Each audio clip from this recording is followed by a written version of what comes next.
Plus's NFL Draft Special, particularly talking about your Carolina Panthers. So we have let the top 10 picks ride. As expected, Carolina did not jump into that frenzy. They are still, right now, sitting at number 19. Welcome in our special guests to Reset. We've got Julian Council from Locked On Panthers. We've got Willie P. Palachik from WFNZ Sports Radio. First of all, let's show our folks at home, because we made these graphics and we want to show them off. We've got the top 10 that has gone off the board so far in the 2026 NFL Draft's first round. And I think, the big surprise, obviously, is not number one. It is number two. A running back in the year 2026. Three. Yeah. Yes. A running back in the year 2026 going third off the board in the NFL Draft. I mean, they're looking for an impact player with Jeremiah Love, and he certainly is one. I just don't know with that organization how quickly that impact is going to be made, knowing that your quarterback is basically a transitional piece in Jacoby Brissett, and you're going to have to lean a heck of a lot on Jeremiah Love if you're Arizona. And do you really expect them to win right away? I mean, I don't think anybody's having any particular qualms about the player, so to speak, but is that necessarily the best situation for him? It'll remain to be seen. Julian, I'm old enough to remember two running backs in the top 10 in 2017, Carolina picking Christian McCaffrey and the Jaguars taking Leonard Fournette. Worked out for one team, right? So yeah, neither one of those teams won a lot of games. Now, McCaffrey obviously was a fantastic player here in Carolina, had the third 1,000 season we've ever seen in NFL history, and will one day have a bust in Canton. But come on, man. Running backs nowadays, they don't win you games. And look, my mantra has been use them, abuse them, then lose them. You just don't value running backs at a high level in the NFL anymore. I understand this organization in Carolina, they do. Me personally, I don't see how this is going to help the Arizona Cardinals win games. And when you don't have a quarterback, which you absolutely have to do when you have the third pick in overall in the draft, is draft a running back, because that's going to help you. Well, the other part of this too, Julian, they showed a graphic on ESPN about all the guys who were drafted highly, as highly as Jeremiah Love is. None of those dudes were with the team that they were originating with. Like Saquon Barkley, drafted by the Giants. He's now with the Eagles. McCaffrey, you mentioned. Panther now with the 49ers. I mean, these guys, it's weird. We used to talk about, the second contract was a death knell for it came to these running backs, but you're seeing a lot of these guys now, after their rookie deals expire, really have a bit of a reinfusion with new teams after they've been exposed, basically, or I guess expunged of those first contracts. Yeah, and I do think Love is a really good player. And there's a lot of people out there who felt like he was the best player in this draft, which, of course, he's not going to go number one overall to the Raiders, because the Raiders understand that they need a quarterback. Now, this is not a great quarterback draft class. Had it been what we all expected to be this time last year, then certainly the Cardinals in this position are not taking Jeremiah Love. He's an outstanding pass catcher, really good football player. I'm just happy I don't cover the Cardinals and have to try to sell that to the fan base as something that I actually think was the right decision that they made. So that's certainly interesting. I think the tackles going off the board stands out to me as far as where Carolina sits at 19. We've seen Francis Mauigoa go off the board. We've seen Spencer Fano, and both of those guys from Miami and Utah respectively were guys that leading into the process you felt like were the top two tackles on the board. And a guy like Monroe Freeling, who there was some talk about the Browns at 6, who did trade back with Kansas City to get to 9 to take Mauigoa.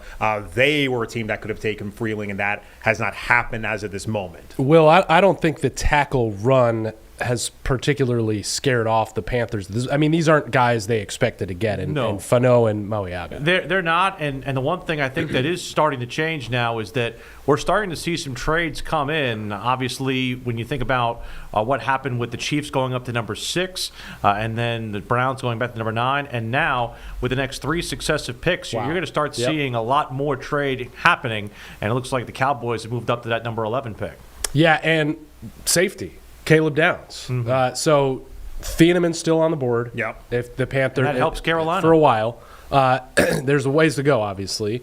And Downs going outside of the top 10 to me is like further pushes the Ducks safety towards Carolina. Minnesota still has their pick at 18, right ahead of the Panthers, though. Yeah, Minnesota at 18, that's the team scares that me. you would have to be worried about if you're someone. I mean, like, I think you and I, Willie, want to see Carolina get Dylan Thiemann. I think it makes the most sense. I'm totally fine with them getting a wide receiver. I think at this point in time, honestly, to change my answer from earlier, the position that would shock me, it's not defensive tackle, because that would absolutely make sense, even though I don't think there's one they should take at 19 necessarily, but it would be guard. That would be what would shock me. But yeah, I think right now they're in a good spot. It is interesting so far with the terms of these trades.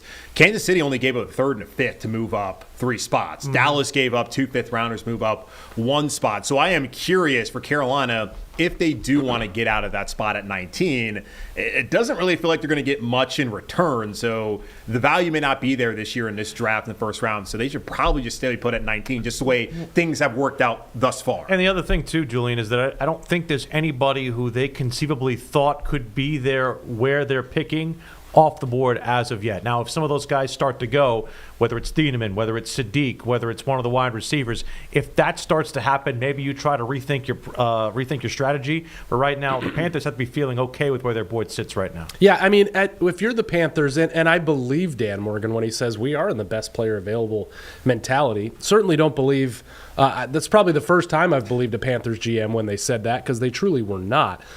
Is there a point in these next 7 picks where you'd start to get a little anxious or squirmy if you're in that seat? I think it's once you see a guy that we've discussed where there's been a lot of smoke around them, and that would be Thieneman going off the board or Sadiq.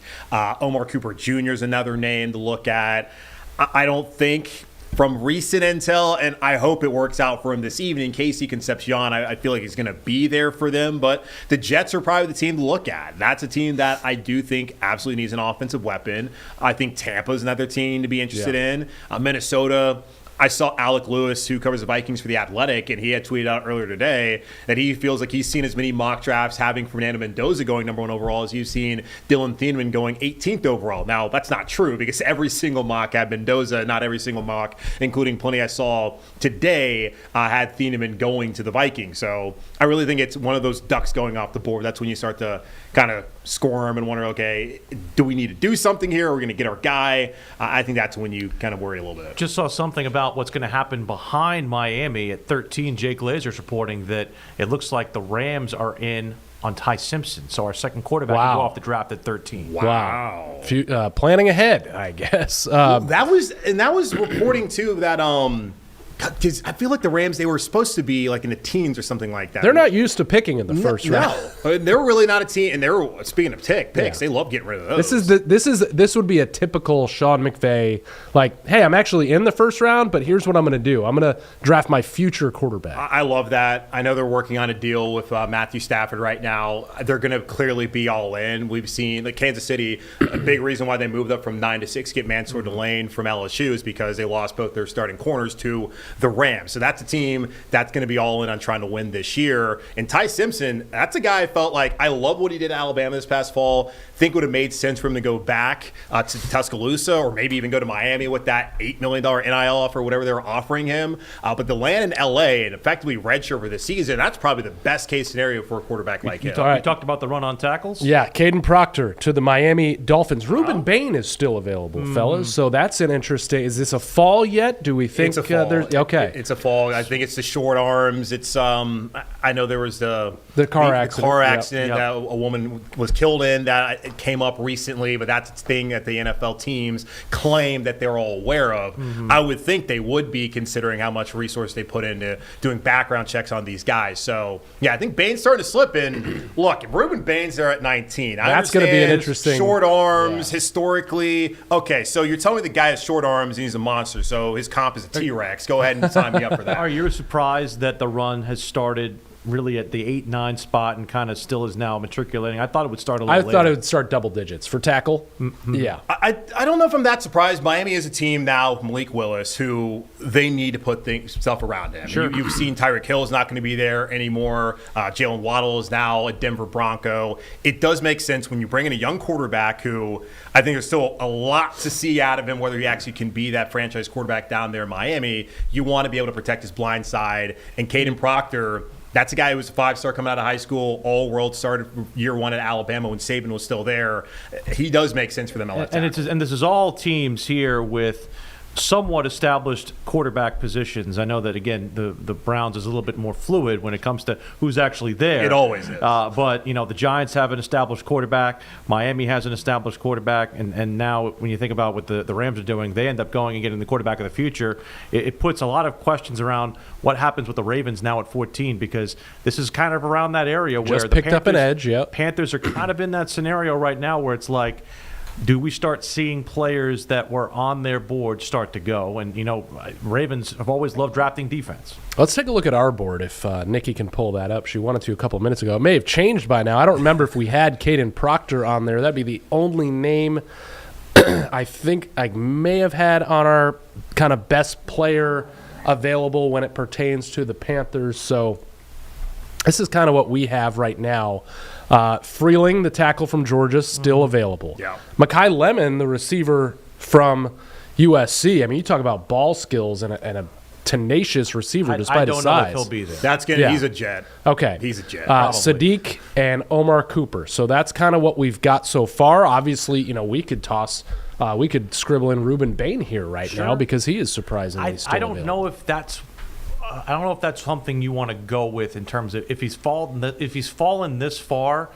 I don't know if it's something. The question is why. So you hope that they would have done their due diligence, and somebody at some point, whether it's tonight or tomorrow, I still think percentage-wise the likelihood is tonight, somebody's going to be comfortable enough to take one of the best edge rushers in this draft. Yeah, and you talk about background, Dan Morgan, University of Miami. He's one of the all-time greats there. He's in their Hall of Fame. Yeah. So he knows he people. would know Yep. Bain very well. Keem Mesidor, who's an older prospect, would be another guy potentially at 19. If we're thinking edge rusher for Carolina, that would make some sense. It is interesting. I'm wondering if Baltimore, knowing that the Max Crosby trade, that fell through, and they did bring in Trey Hendrickson, maybe they want to go with Bain. That would be something to look at that point in time. Talk about that. And I know things have changed. Yeah. One thing that is, I think, a little bit interesting in terms of where you go is you try to figure out, whether or not they brought him in on a 30 visit. And I'm looking at the 30 visit tracker right now in terms of where the Panthers were. It does not look like they brought in Ruben Bain for a 30 visit. Okay. So, and they've usually, more often than not, used or taken a player who they've done a 30 visit with. We haven't talked. Sadiq's not on that list, nor is Thieneman. Exactly. And, we haven't talked a lot about edge because I think the Jalen Phillips signing obviously satisfied a lot of people's appetite for, players that could get after the quarterback. But by no means are they a finished product at that position. They like Nick Scorton. They like Princely Umanmielen. They like Patrick Jones. Obviously, they like Jalen Phillips. Could you see a scenario at 19 where they pick an edge? If Bain is, we'll talk about the off-field. We have talked about the off-field stuff. Bain, Mesidor, Zion Jones, I believe, from Missouri. Zion Young from Missouri. So, I mean, is that a position you still think it's a premium position? Yeah, So- I'm not gonna sit here and lambast him for doing that. You can take an edge rusher. It's much like going out and getting a tackle. I don't think it's ever a bad time to do that. And we understand that they spent a decent amount last year trading up for both Prince Umanmielen in the 3rd round and Nick Scorton in the 2nd round. And of course, the financials that they tied up to back in March with Jalen Phillips. I look at that room right now. I love the addition of Phillips. I love what they have in Scorton and what he could become for them. I don't know if he's ever going to be a high-level pass rusher in this league. Umanmielen, jury's still out there. He certainly has plenty of self-belief that he's going to be that dude one day. So, that's at least a place to start. And Pat Jones, not sure what they're going to have in him. So I don't think just because they've added Jalen Phillips that this is going to go from one of the worst pass rushing groups over the last 5 years to a top 10 group this year. So adding somebody else, especially if Bain somehow's there, I don't see that being a bad idea at all. You asked about Zion Young as somebody who watched every snap he took. I was going to say, we got some inside info. I will say this. I'm not as enamored with him. And just looking at it objectively, because I think he's got a lot of playability, but I also he's somebody outside the top 20 probably. I So think it's it'd be a reach at 19. reachy at 19. And also something that was a big concern with him when he was at Missouri was that a lot of unsportsmanlike penalties. Somebody who really couldn't keep his cool. He's not Vontaze perfect by any means, but he's at least somebody who I think you have that concern with. He had many drive-killing penalties that extended drives for oppositions, and as a result of that, you wonder if that's something that he's cleaned up by the time he gets to the league. Let's talk about the division real quick because, the nature of winning your division means the other teams are going to pick before you. Yeah. I'm not sure I see Atlanta with a first-round pick. No, they don't seem to be. No, they traded away for I know. James Pierce. That did not work out. Well, he may be back on the Good field. news today. Although Pierce is going to get himself back on the field, it seems. Yeah, but let's talk about the Saints and the Bucks pick 3 picks ahead of the Panthers at 15. The Saints getting Jordan Tyson, regarded as the best receiver in this draft out of Arizona State. Thoughts, Saints getting him. Thoughts on facing him twice a year with New Orleans. I mean, really good player. There were injury concerns, and I know there's some people out there who cover this a little bit closer than we do, who are thinking that maybe he would fall a little bit farther down, but to go, at 8 to go in the top 10, that certainly is interesting. And look, with Chris Olave sticking around with New Orleans, I know they traded Rashid Shaheed, but he was on an expiring contract anyways. I mean, Tyler Shuck, you look at what Carolina did to win the division. I really felt like in the second half of the year, the biggest story in the NFC South was the development of Tyler Shuck looking like a guy for the Saints at quarterback. So, and that's a team Carolina both times could not beat, and that would have put them in a position to have taken care of business on their own. So, yeah, I think that's a good pickup for them. And that's the thing is that he looked good, but he had his best games against Carolina, which is something that was a little bit of an eye-opener, at least for me. And so I think it's one of those things where getting that guy more help doesn't make me feel all warm and fuzzy inside. I was kind of wondering whether or not they'd add to that defense as well, because a lot of those guys have been aging out. But it is still a very good pick for them. Yeah, he tore all 3 ligaments that I know of in the knee, and I'm no doctor, ACL, MCL, and PCL at Colorado in 2022. His position coach is former NFL receiver Hines Ward back in Pittsburgh. The connection there is pretty cool. But more importantly, when you're facing him with the Panthers, is that Kellen Moore is going to put this guy all over the field. I mean, he could basically play every receiver position. So he's definitely a weapon they're going to have to watch out for. And they perhaps will be watching out for him with Dylan Thieneman, who is obviously still on the board. So just like big picture, if you're a Panthers fan right now and we're through 13 picks, are you feeling pretty good? Like you're in a best player available mindset, according to the GM. And most of the players you thought would be available to you are still on the board with 5 or 6 picks to go. Yeah, you have to feel good, especially knowing that a second quarterback is gone in the top 12. That helps too. I know there was people out there who felt like there were going to be 2 quarterbacks drafted, absolutely. Now, were the Rams going to sit back long enough and wait? As we've seen, no, they were not willing to wait. They're going to go get their guy. And if you think he's their future in Ty Simpson, which obviously McVay's looking for that next guy, hey, go ahead and do it. So I think things have worked out pretty well for them, considering that right now Sadiq's still there, Thieneman's there, and the fact that a safety like Caleb Downs fell at the top 10, that is interesting. Jordan Schultz says pick 14, the Ravens, they went guard. Wow. So Iwane. Vega Iwane. That also bumps everybody back down to 19 with the Carolina Panthers. Very interesting stuff there. I hope it's okay that we are tipping the picks. I think we're fine. Yes. I think it's fine. Peter Schrager is not Peter, if you were watching, we love you, buddy. But yes, we're tipping picks That's right, that others have. Able to sit back and we're, just enjoy we're tipping it. Picks that others have tipped. It really just helps us move the conversation along. That's basically if what nothing it's doing. else. And Nikki already with the Baltimore. Nikki tipped the pick. She knew the pick before we did. Not only she's that, got Vega Iwane. Just an overarching point. This draft has moved incredibly quickly, and I'm all here for it. Yeah. Oh, it's amazing. And we were talking, it's like the pitch clock in baseball. It has just like made this so much more watchable, so much more fun for us to talk about. I do want to talk about Ty Simpson of the Rams. Like, as I said, very Sean McVay pick. Like, they don't view first round draft picks the way anybody else in the league does. And it never seems to really catch up with them. I guess, what are your thoughts on what McVay is doing on this evening? Well, I think it's incredibly shrewd. Again, the fact that they are drafting a quarterback to basically sit and stash is something that is a little bit, I would call, revolutionary in 2026. This is something that teams used to do a heck of a lot more and watch them learn. Again, part of the Jay Glazer reporting is that they did thoroughly communicate this with Matthew Stafford, and this was a move for when Stafford eventually decides to move on. So this isn't a trying to push him out the door in exchange for Simpson. So I think that part of it is incredibly eye-opening. But I also think, too, it comes down to the fact that so much about winning in this league is getting that position right. And if you have conviction enough to go and get somebody, even if you're not ready to have them start, it could put you ahead of the game when you actually have to have a changing of the guard. Yeah, and I think a big thing, too, is about getting that position right is having the infrastructure for a guy to come in and have success. I mean, we saw here firsthand in Carolina, that year one for Bryce Young was FUBAR. There was no chance that he was going to have success. And look, I don't really want to relitigate the whole C.J. Stroud of it all, but I have a hard time believing he was going to have success in that offense that year of too many cooks in the kitchen. And we have seen time and time again the New York Jets put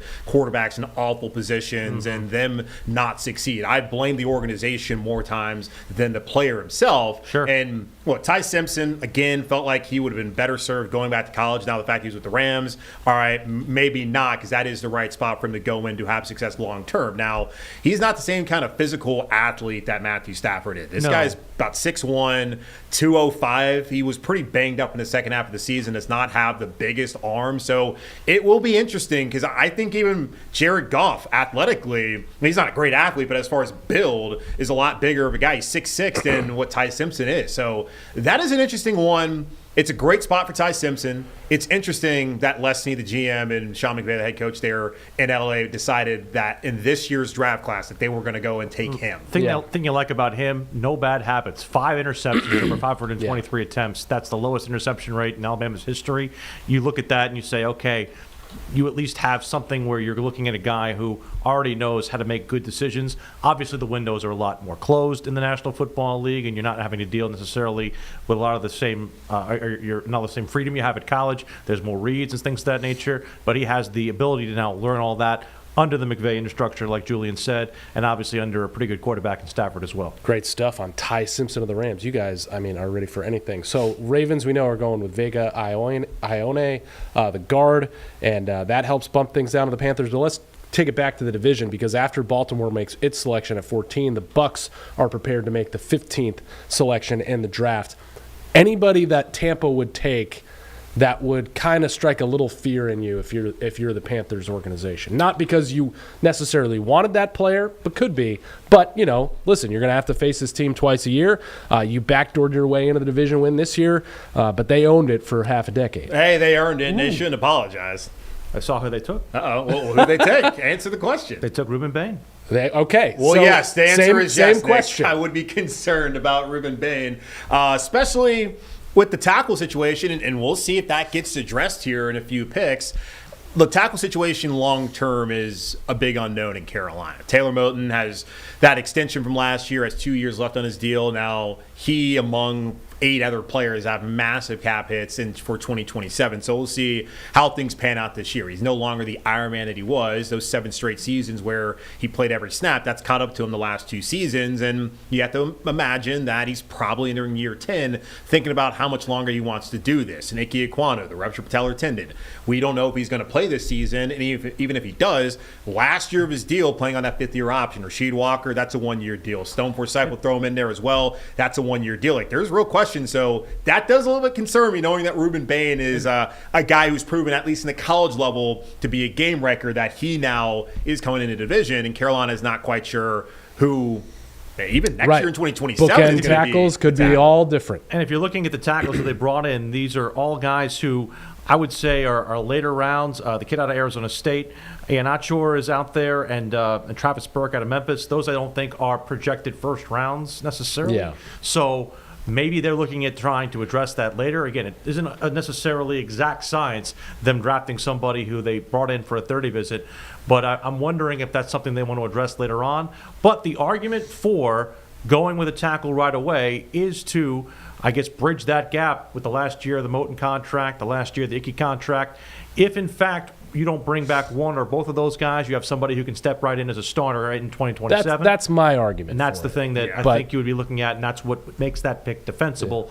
as opposed to getting somebody who can be on the field right away. A starting player, but I mean, the chances are that tackle's probably going to have to play this year. Yeah, I think Burke, the kid from Memphis, 6'8", build. He's a guy who started off like JUCO, then UCF before going to Memphis. So that would be interesting. He's going to probably have to set a year. While Ahanashore is strictly a right tackle. He's only played right. He started the last 29 games there at Arizona State for Coach Kenny Dillingham at right tackle. He's raw. And then even at that's the Senior Bowl. That's reach at 19, not happening. And at the Senior Bowl, and he's a kid that he grew up in Nigeria, came to America, I think, when he was 13, moved to Compton. So he's a guy who only repped at the Senior Bowl as a right tackle. We already know Taylor Bone's clearly going to play right tackle. So if you take Ahanashore there, I don't think you're going to do it at 19. If you do that, then that's very clearly a pick for depth in the future. Yeah. More so than, Proctor's off the board. But a Freeling, that would be a guy who's still got to add, but he could play right away. Yeah, he could play right away. Yeah.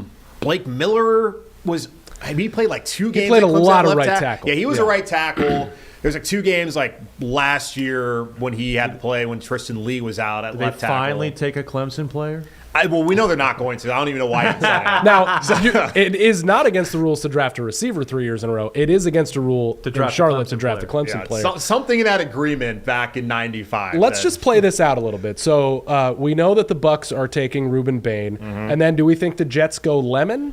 Yes. And the Lions perhaps go Freeling. That's kind of the buzz a little bit out of Detroit and Freeling's camp. Lineman, I think. So and then Minnesota, we think might go Thieneman or no? Mm-hmm.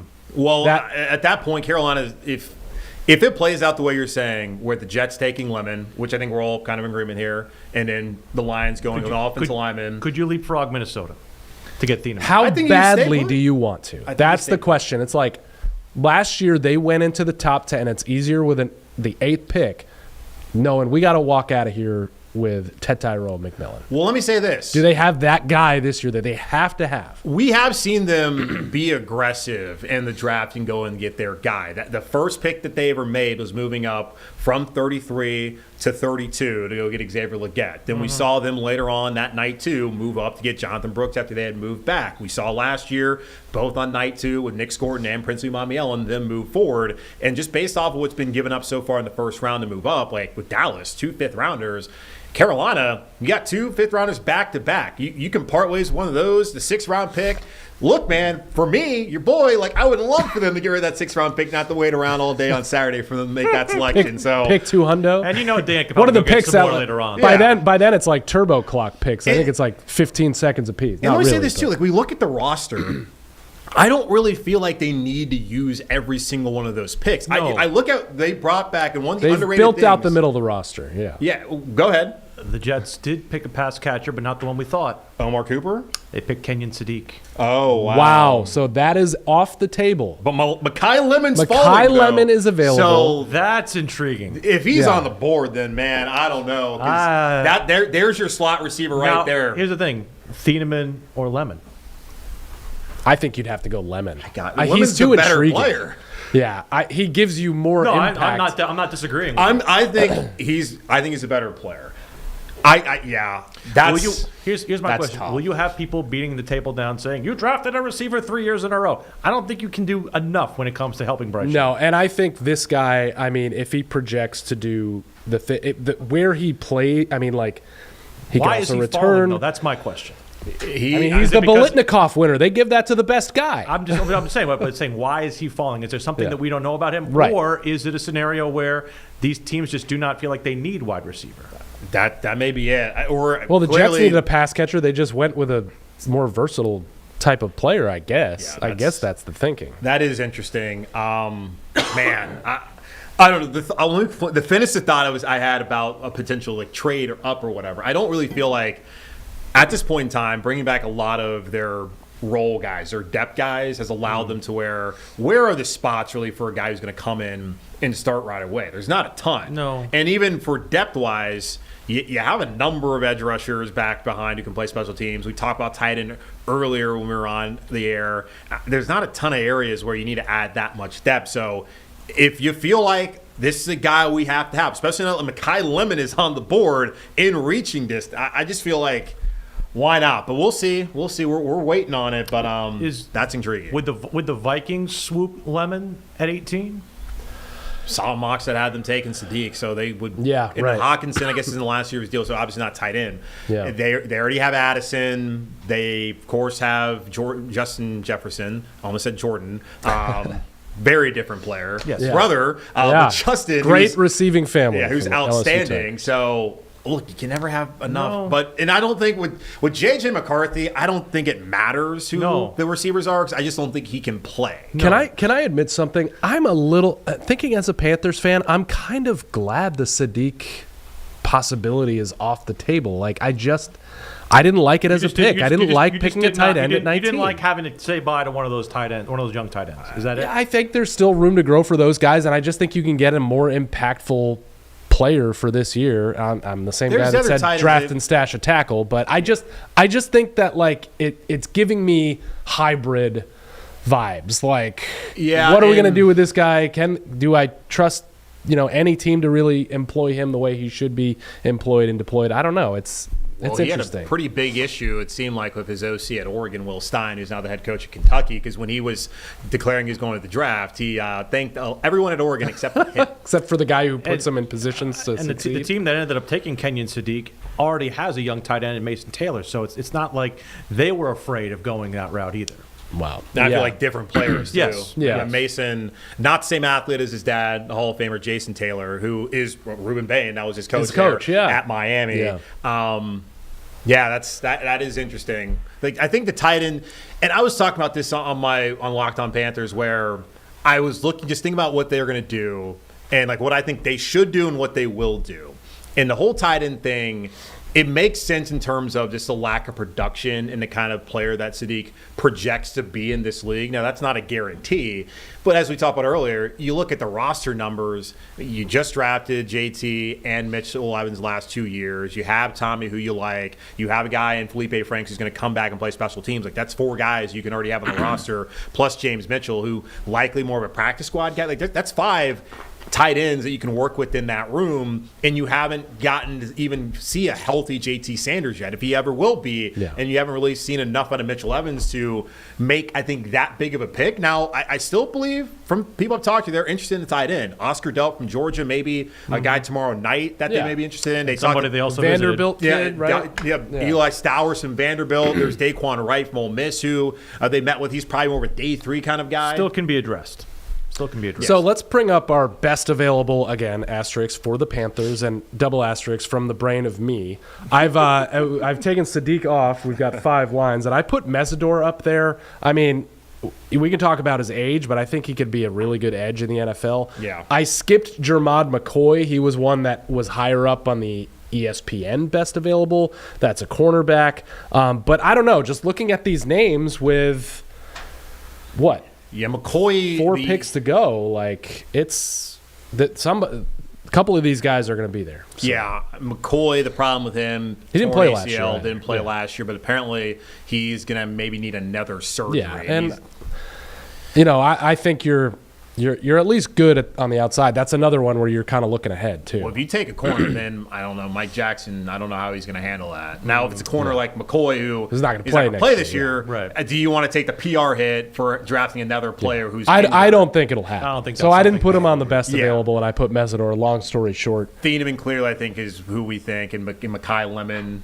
would be 2 guys. Omar Cooper Jr. still there. I mean, I'm looking at those 3 right now. And Freeling, and we'll see what's Detroit going to do. You are going to get your pick, again, unless 3 of these guys go in the next couple of minutes. Like, you're going to at least get something that you had maybe circled in terms of what you thought was going to be there. So we were talking earlier about trading down. I don't know if we're in a situation where they're going to trade down. I feel like there'll be enough conviction for them to make this pick. Yeah. How do you think Dan Morgan is kind of handling this little mini Mekhi Lemon slide? He may, and probably very well does have some intel on why it's happening too. Yeah, I don't really know why this would be happening. No. Maybe he's getting pretty excited about a guy who they didn't expect to be there, falling right to him. and deciding that that's what they want to do, go best player available, take a receiver, and he would be the slot, and T-Mac would be back at the X, Now, and you have Coker on the outside. Are we going to find out that Mekhi Lemon worked out with Bryce Young and T-Mac at Golden West College in Southern California? Because this is exactly what happened last year. Sure. It's possible because he is. We didn't see him on camera. Is he from? Let's see. Where is he actually from? He went to Los Alamitos High School. He is from Southern California, and he played at Southern California. Well, that is. Maybe. Another tackle goes to the Lions. Freeling? Blake Miller. Blake Miller over Monroe Freeling. So that would mean that Panay Sewell will likely Okay, move so into left they're tackle. taking a right tackle, solid right tackle. Yeah. Yes. Okay. So that puts everything really in place now for Carolina. The board has fallen to them, I think, beautifully. It's incredible. Because we talk about all the time, like, they got to get this guy, that guy, as if, we're having our own mock draft simulator that we can maneuver things properly. And I'm with Nick. Like, Sadiq being off is a little disappointing, but, I mean, if you were going to pick somebody to not be there, I feel like if I had to take one away, I'm okay with that. Because it sounds to me like, here's what's going to happen. You're either going to get Thieneman, I think, or you have the opportunity to take Lemon. I mean, what do you want? Yeah. I mean, what do they want? We kind of talked about it earlier, but now it's the scenario that is I think currently occupying their minds on Mint Street. I think now what we're waiting to see is if Thieneman goes off the board in Minnesota, then it feels like they've got to go wide receiver, right? Or unless they like Freeling. Could work. That and we don't know if that is their is that more of a part of their strategy that has just been picked up on nationally the last couple of days. It is they're more set or want to take an offensive tackle than we probably realized before this week. Maybe. I mean, looking at it today, there was it was Albert Breer, I believe, and Dame Brugler, who both had them taking Monroe Freeling, and they're right there on the doorstep of potentially having the opportunity to take it. And I don't think he's going to Minnesota. So it's one of those things where you could probably have yourself zeroed in on that if you feel like that's the direction they're going at. How will fans swallow a Freeling over Lemon pick? When you just won the division, your quarterback is playing for a contract extension. Look, I think the difference between sexy and defensible is very hard to distinguish here because it is a defensible pick. But it's not one that's going to be. But you did not expect Mekhi Lemon to be part of the equation. I think most fans right now are in the mindset that once they sign Rasheed Walker, he's going to be their starting left tackle throughout the season. And the idea that you would take a tackle at this point would feel like it's going to be a depth pick. Now, again, as I said earlier, $3.5 million does not guarantee that he is going to be the tackle starting at left tackle this year. I would say he's certainly the clubhouse leader right now, but they do take someone, and that's their words, that they don't want to draft for depth. Now, maybe that's what they're going to end up doing. I think they'll give Monroe Freeling, who still is a young prospect. He only played 3 years at Georgia, only 1 year as a full-time starter. He did start in that Sugar Bowl against Notre Dame the year prior. Maybe they want to give him a little bit more time, but I do think they'll give him every opportunity to come in and to win that job. So, I agree with Willie that it's not going to be something that a lot of fans are going to be that excited about because most fans I've heard from, they want a pass catcher. They want to go out and get Thieneman. I haven't heard a ton about let's go get a tackle. Now, this is not the Brady Christensen situation where you have a guy with short limbs. He's got long arms. He's a long dude, athletic dude. Very athletic. I don't think there's anything wrong with the player necessarily. I think it just comes down to where do you put him in 2026? Does he have to play in 2026? That's the biggest question. The Vikings took Caleb Banks. Wow. Ooh. And that's a shocker because Banks is a guy who news came out, I think it was either today or yesterday, because with his foot injury, he missed the majority of last season at Florida, and he was telling teams that I'll be ready to go, but he's having another procedure. Dan has got everything. They might be clapping in the war room already. Because it might take them the full 8 minutes to figure out which of these players, some of them that you didn't want to think were available. What do they do now? You could move out because you have everybody there. Everybody's going to want a piece of those 5 guys or whatever we're calling that list. Do you move off of them to go back and get a receiver or a tackle? I think you take the guy who's highest on your board now, Nick. Okay. Based on what Dan Morgan has told us and not told us, who do we reasonably think that might be right now? I think it's Thieneman. Probably Thieneman. Okay. So Thieneman over Lemon, how does that go over? That probably goes over a little better than Freeling. It over. goes for fans? Yeah, fans. Fans will understand. And it's a they've need. fallen in love with this kid too. Yeah, look, I mean, Nick Scott, one of my favorite guys to talk to in the locker room, but fans are not Nick Scott fans. So No, I think they would be totally fine. I think that's a lot more defensible than Monroe Freeling over Lemon. Right. Okay. So for the fan base. yeah. So the Panthers are going to have their pick of basically that handful of players. Who wants to refresh we've first? put up on the screen. So remind us, pick tippers. The Vikings just are picking Caleb Banks, Caleb the Banks from defensive Florida. tackle. Yeah. And the Lions selected. I'm already spacing out and forgetting. Blake They're Miller. about the Blake Miller, the right tackle from Clemson. So Panthers didn't even have to worry about whether they were going to take a Clemson player or not. The guy who could have made sense already off the board. That the Caleb Banks thing too. To get back to that, this is not considered to be a great defensive tackle draft, especially the top guys.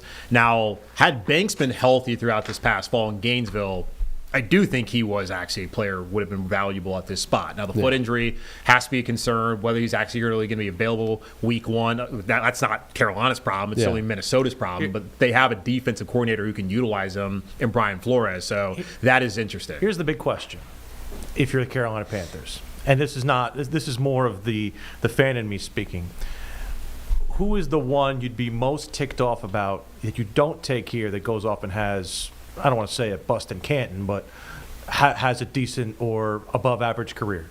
Of any of those players, Mekhi Lemon probably to me. Especially if XL doesn't. Yeah. And who's picking that? If XL is your barrier to drafting Lemon, then that probably isn't good. No. Okay, That so can't Jonathan be part of the Stewart equation. just tweeted out Emmanuel McNeil Warren eyes emoji. He's the safety out of Toledo. Yeah. So, But isn't he more similar to Merrick? Doesn't Thieneman give you more of what you need than Warren? Panthers have just said they are on the clock. Yeah. Wow.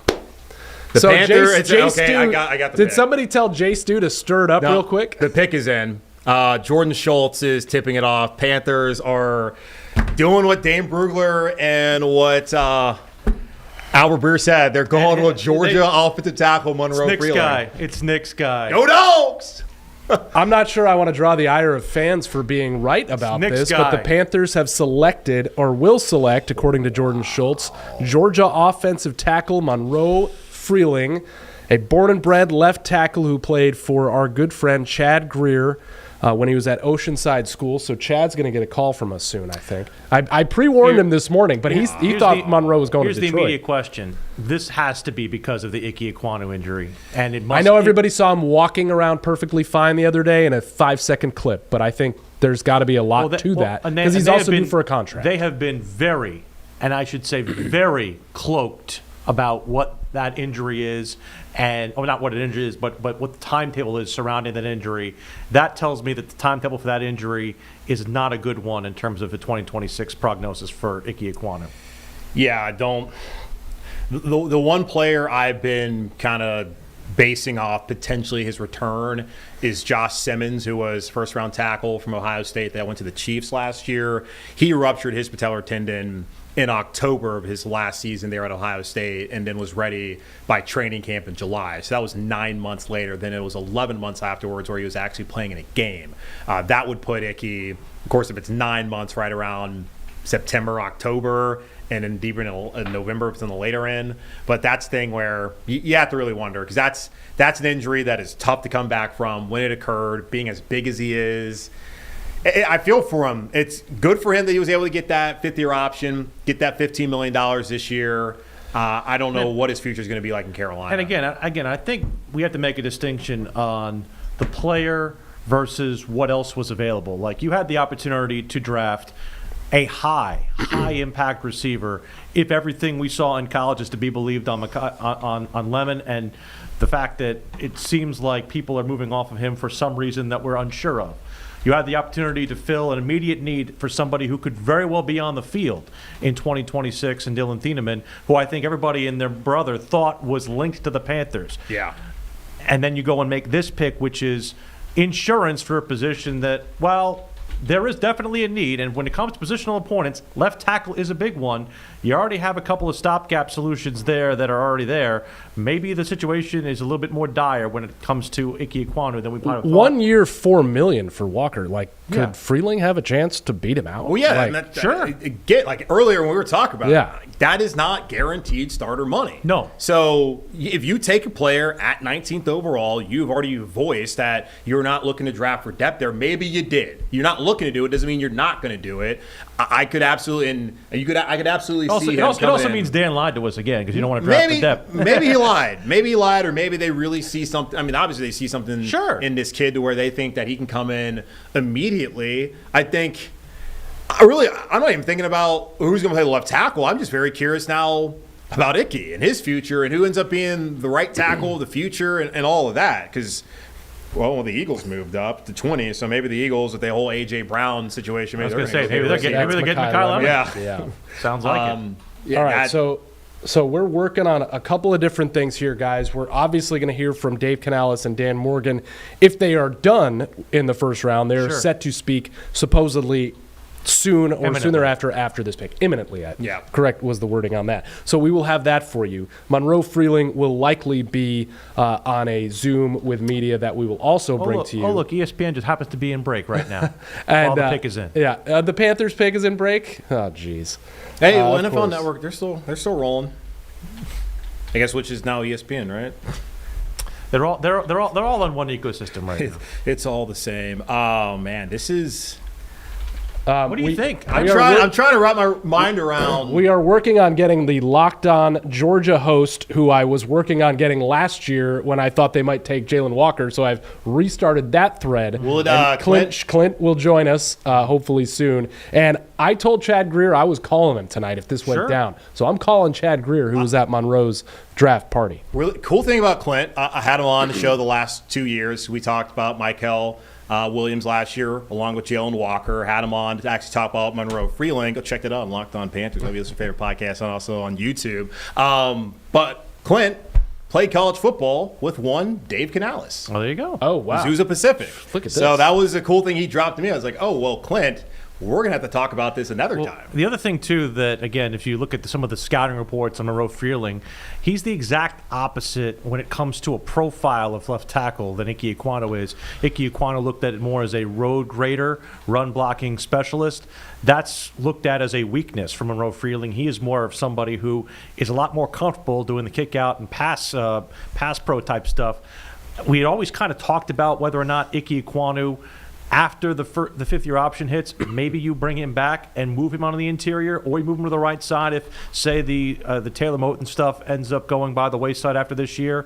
I think it at least maybe leads you in a situation where that could be part of what ends up happening now. You restart the clock on left tackle, too, and you get that on a rookie deal. That, I think, is at least some good cap management from the Carolina Panthers, in that you don't feel like you're tied into having to pay Ike Ekwonu off of what is going to be potentially an injury-riddled final year of his deal. Yeah, I think a lot of that's easier said than done. I mean, this is a guy who's been playing left tackle his entire career here, going back to NC State. No, it's not easy. And just for the people out there, more so to them than to you, I just moving him right, coming off an injury, probably not playing a lot this year. We'll see, because the Moton still's under contract, not just for this year, but in 2027.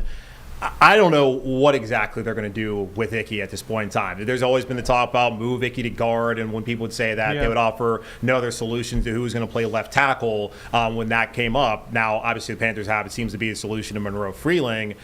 Robert Hunt has 3 more years left on his deal. Damian Lewis has certainly outperformed the first 2 years of that contract, to where, are you trying to move off either one of those guys in the coming season? So we'll see what they do, because it could be a bargain if they eventually do move him inside. Will there be pressure to start him right away? I think there probably will be, because you're on the doorstep of taking the division over long term, and you need to make that next step. Commissioner's walking to the podium right now. Pressure from the fan base to start him right away?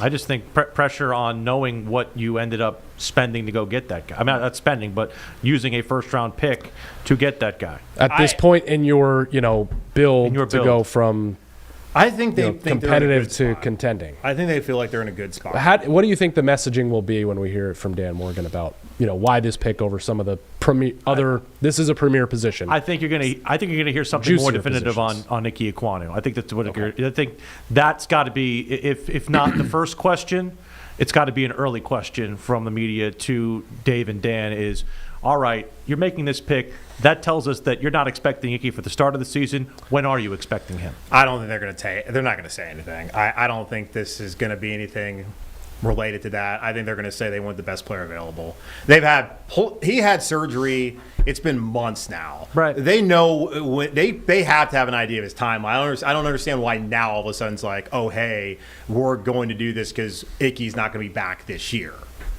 You've already addressed that. Right. You have your swing tackle. All right, it is a official or about to be from Roger Goodell that the Carolina Panthers have selected Georgia left tackle Monroe Freeling with the 19th overall pick in the 2026 NFL Draft. And as we've mentioned, safety Dylan Thieneman, receiver Mekhi Lemon, among those on the board and available, but they go with the offensive tackle from Georgia instead. I mean, 6'7", 315 pounds, so frame with the weight to be added. Yep. Offensive line, every professional offensive line coach who's ever lived will tell you it is a draft and develop position. So there will need to be some seasoning, some development. That's not to say it doesn't happen every year. A guy comes in the first round and takes a starting role. Can Monroe Freeling, the 19th pick, be that guy? We'll have to see. And like we said, they don't necessarily need him to be. And if you're looking for a starting level tackle, you get those in the first round. Sure. You don't, as we see in free agency. You don't wait around. It didn't work out for Rasheed Walker, whatever market he thought he was going to have. That market turned out to be, $3.5–4 million guaranteed, potentially $10 million. So if you are Carolina, you're thinking about the future, you're going best player available, you want to get a tackle. The time to get a tackle is at 19. It wasn't really in the second round or the third round and develop a guy. Because I know Moton sat back for a year, learned, then came in, and has been the starter the last 8 seasons. Redraft that one, he might be a first round. But typically we see, look, Jordan Gross, first round pick, was here forever. Ike Ekwonu, they finally had figured out left tackle, first round pick, and he would have probably continued to be the left tackle had January not occurred. Mekhi Lemon, by the way, is the pick for the Eagles. So he goes off the board next, and the Eagles, you said, traded up, Yes. right, to get him. So that'll be interesting to see what the slide was all about, and they're within the conference now. Sure. Mekhi Lemon will see the Panthers. The Panthers will see Mekhi Lemon at points going forward. So we'll see what that was all about as we react to the Monroe Freeling pick for the Carolina Panthers. I got to bounce. Julian's got to go. Willie P will stay. My voice hopefully stays. Sure. It's been cooperating. And we're working on getting, a couple of different people on the phone here, including Clint Shamblin from Locked On Georgia. I'm going to wait till Coach Greer has a second to celebrate. Sure. Before I try to get him on And again, I hope that we're not sitting here and poo-pooing this too much because I think it's a proper They made a decision that's more for 2027 than it is for 2026, no doubt about it. And I think the other part of this, too, is that you have to deal with the fact that this is not necessarily a pick that is going to be one you look at and say is going to bring you immediate return. And I think that's the part of it that is somewhat difficult for, I think, fans to wrap their head around, knowing you had more immediately available impact players that are there. And this is a big decision for Dan Morgan. I don't think that you're being I don't think you're being overzealous by saying this is a little bit of a gamble. Yeah, absolutely. So we'll see what happens with Monroe Freeling as we wait to get some folks on the phone about it. We're doing this on the fly. I texted this dude a year ago to talk about Jalen Walker. That didn't come to pass. And I just looked in my phone and go, do I still have that guy's number? There you go. And I restarted the conversation. So excellently produced. Well, we'll hope to do that. We're just kind of, and I think that Danielle Stein may be available at some point in the near future too. You also got to worry about Dan and Dave getting yeah, on the but I'd rather have them get the press conference, and we're still waiting on Casey Concepcion to get drafted as well. We hope for that young man. That happens soon here in the 20s.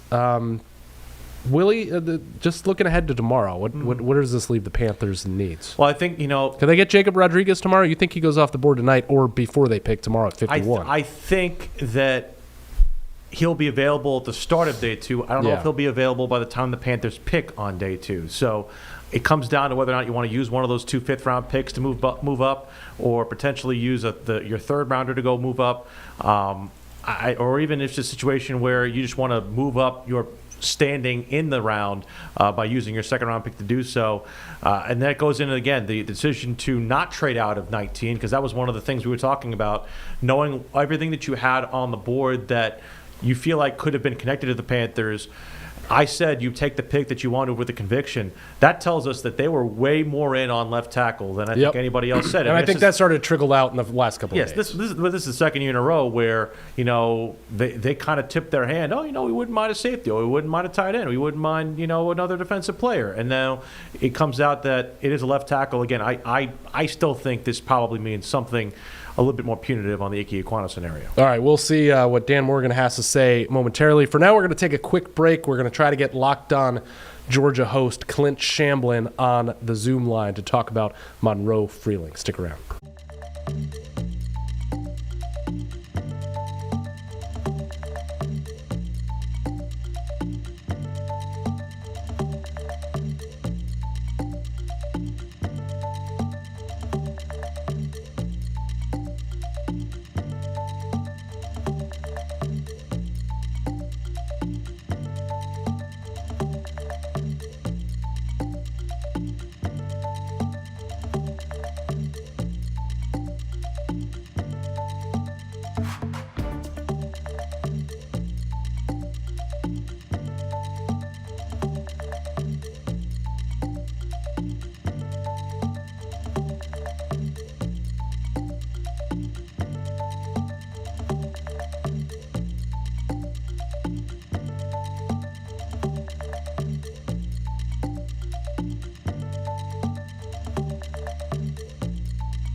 All right, we are back here on the WCNC Plus live stream Panthers draft special.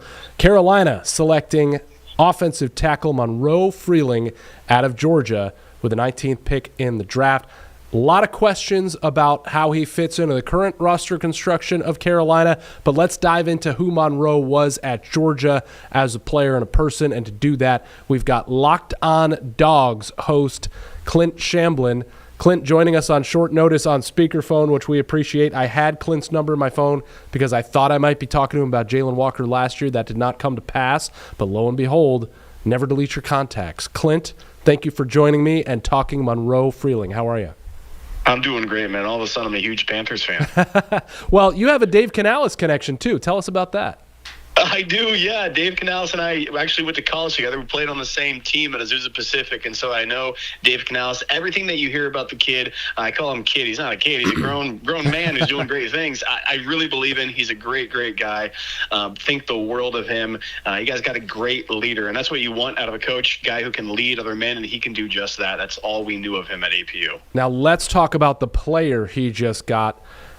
Offensive tackle Monroe Freeling.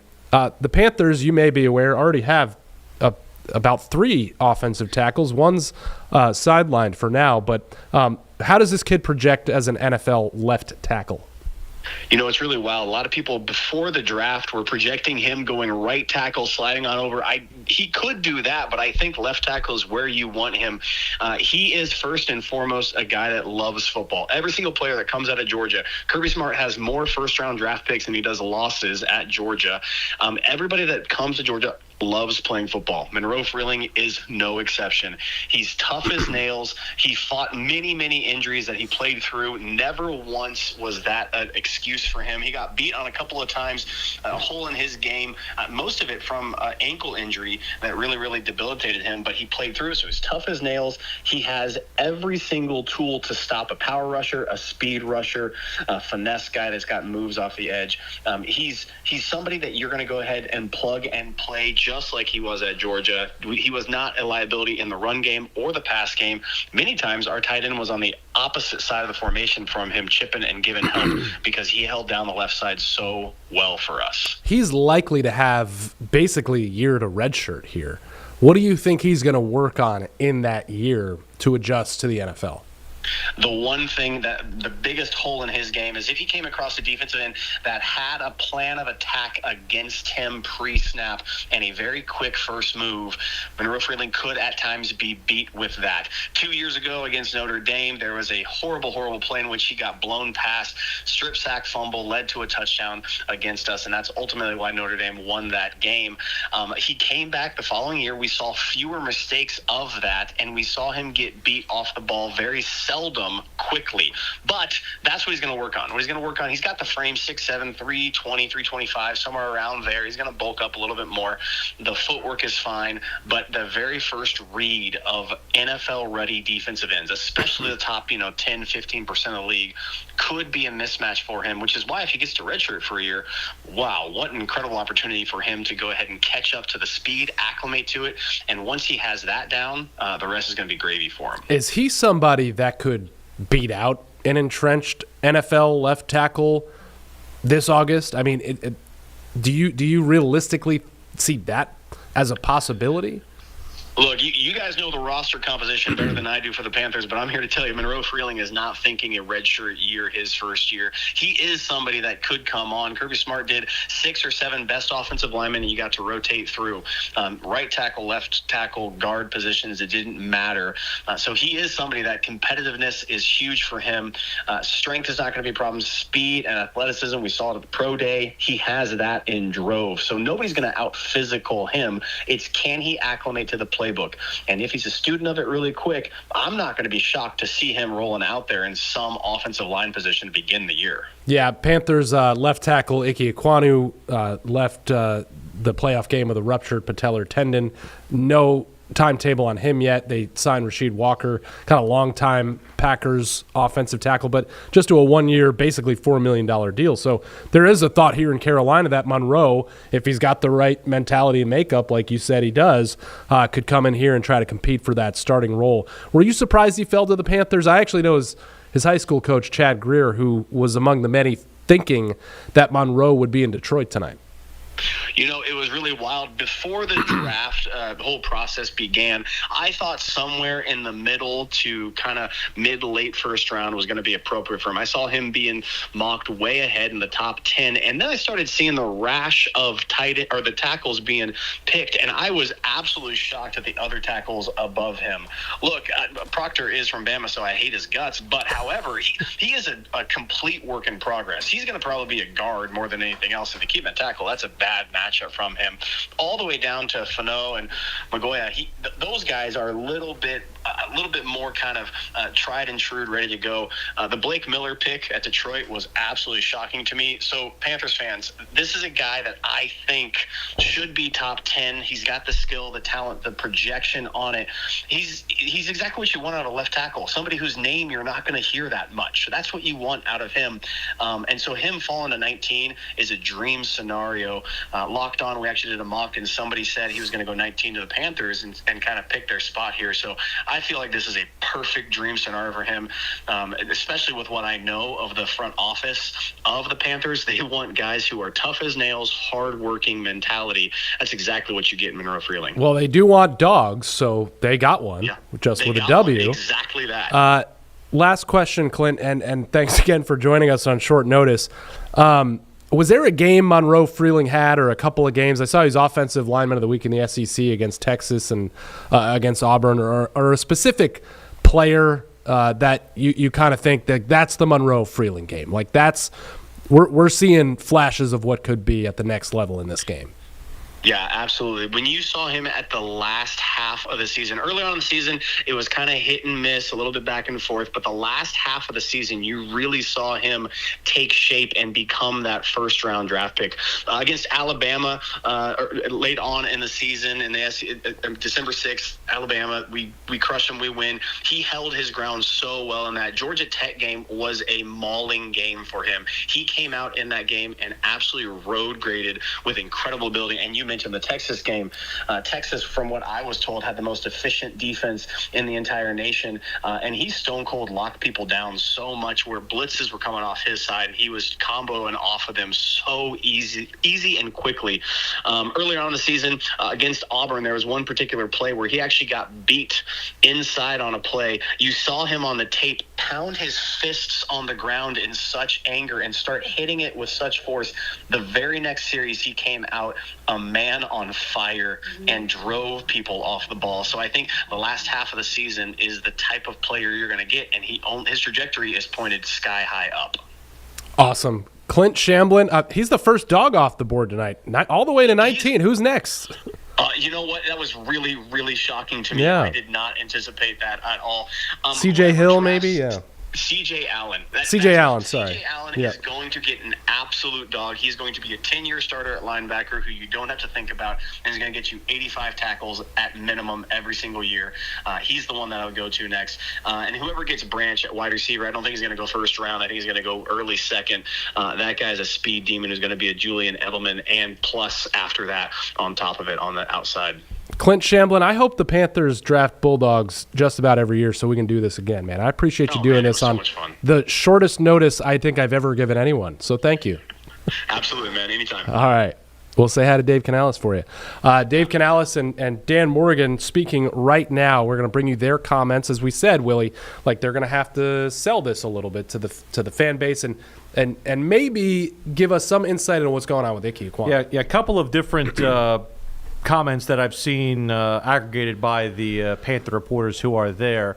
They did point out, I think Dan Morgan pointed out, that they feel Freeling can play both left and right tackle. I also saw comments from Monroe Freeling earlier in the week with Kay Adams of FanDuel talking about the fact that he feels like he can play anywhere across the line. So that's something that is, I think, incredibly encouraging, that it's not necessarily somebody who you feel like is just their shoe-in left tackle and that's it. Although Dave Canales also said, we talked about the comment he made at the owners' meeting saying that you don't draft for depth.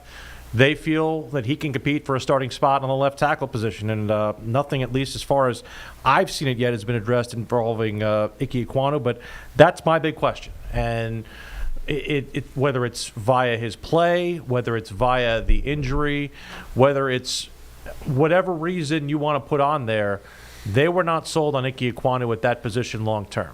So from that perspective, I think there's a lot to be said about what the future of that position is. The one thing that this does do, and based on what something that even Josh Norris said, who covers the league, of course, very, very prominently as well for Underdog Fantasy, is that it does make the Panthers cheaper at a premium position, because you were going to have to, the bill was going to come due on Ike Ekwonu one way or the other, or you were going to have to go out and get somebody in the free agent market or via trade.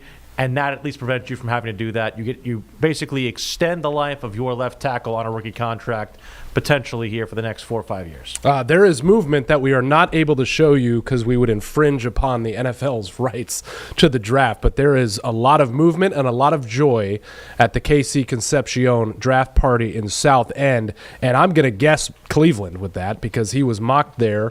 And they are about to be on the clock after the Cowboys pick, which was Malachi Lawrence, the edge from UCF.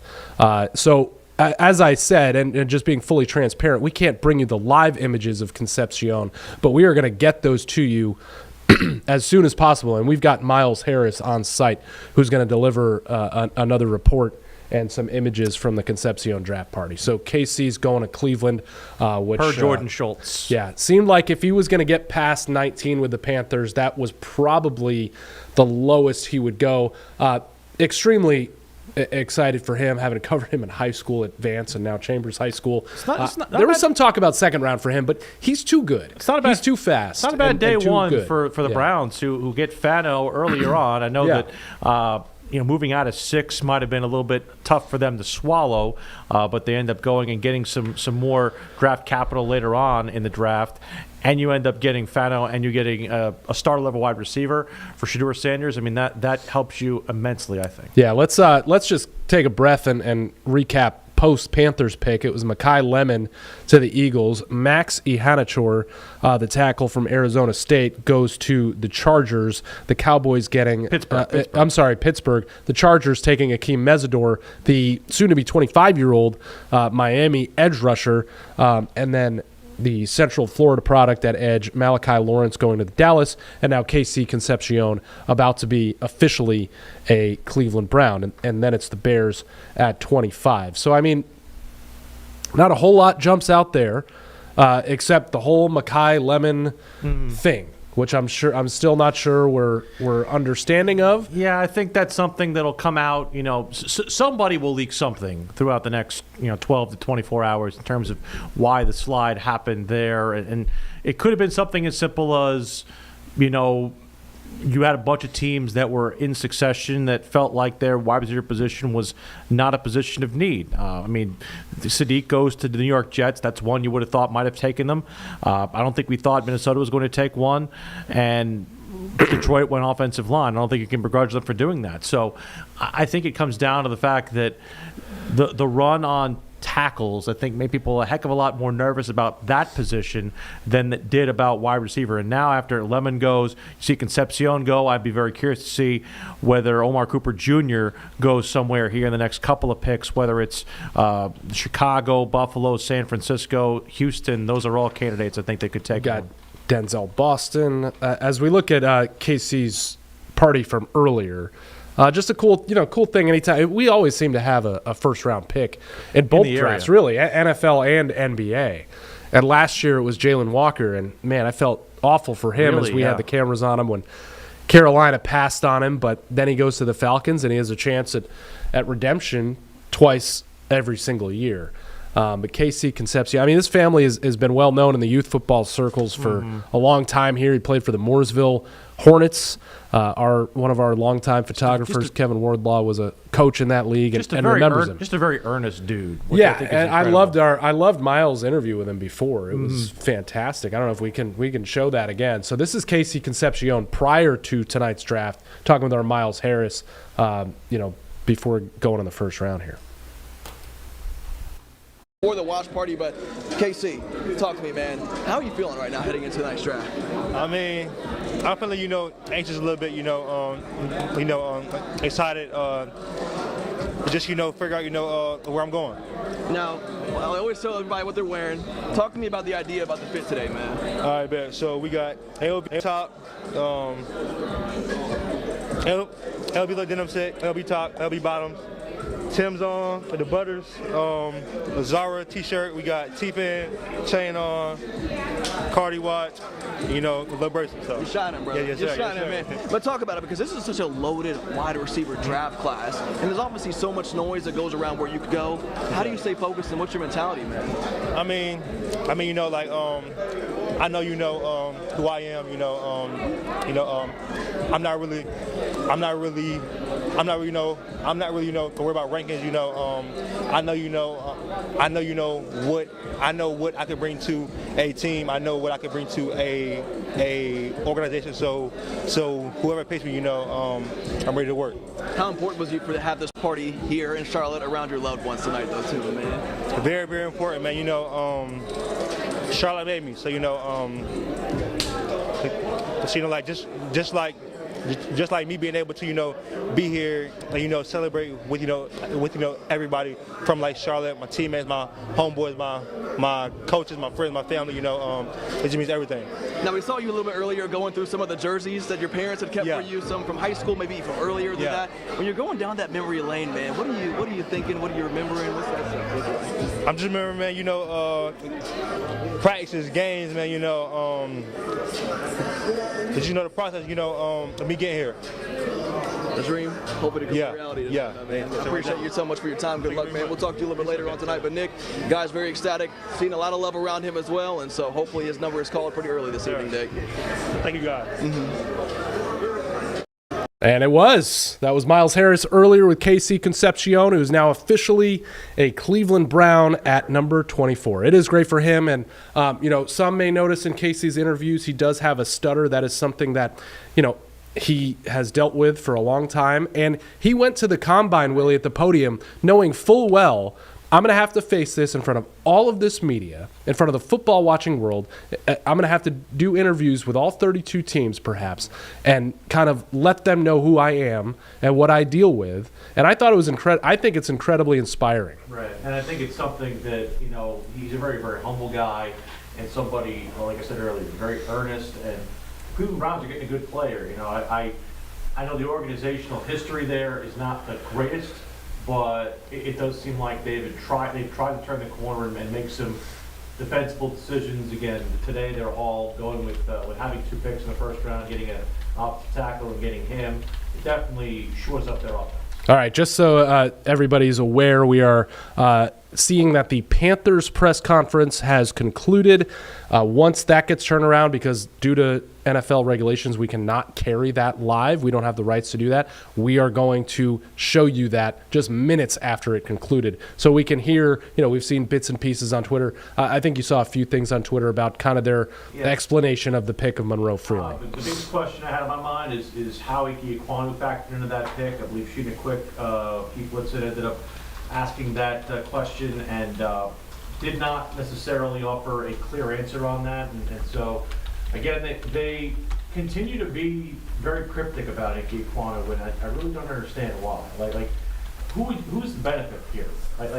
Is there a reason why we're not knowing about the timeline at this point? Is it to protect the player? Is it to protect the competition that's going to happen? Is it to motivate Ike Ekwonu? I don't know, but I've never seen a team be as unusually cryptic as they are about a timeline of a player's injury like they have with Ike Ekwonu's injury.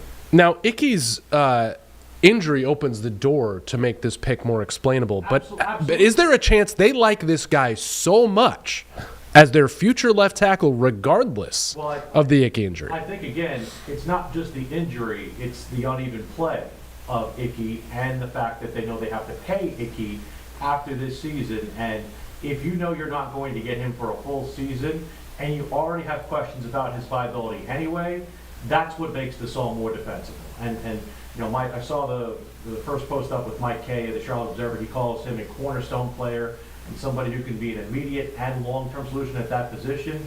And I'm sure that information is not just Mike's opinion. I'm sure that's very, very well sourced. So that tells me, and even Dan Morgan said he was the highest player on their board.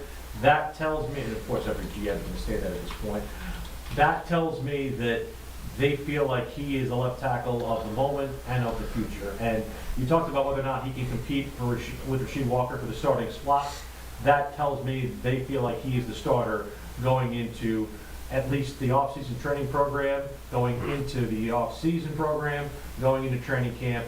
They're looking at Monroe Freeling as their in pencil starter at left tackle. And it really doesn't. I don't think the Taylor Moton stuff factors in that much to it, because this guy is much more of a pure left tackle than that road rating right tackle. Not that he couldn't swing over if Icky stayed, but maybe Icky moves over to the right. I don't know. think Yeah, that's the ultimate question: is how much do you get out of Icky in 2026? And let's just project it out. Let's say we're week 8, 9, 10, and Icky is on a path to return this season, and Monroe Freeling has looked like the truth.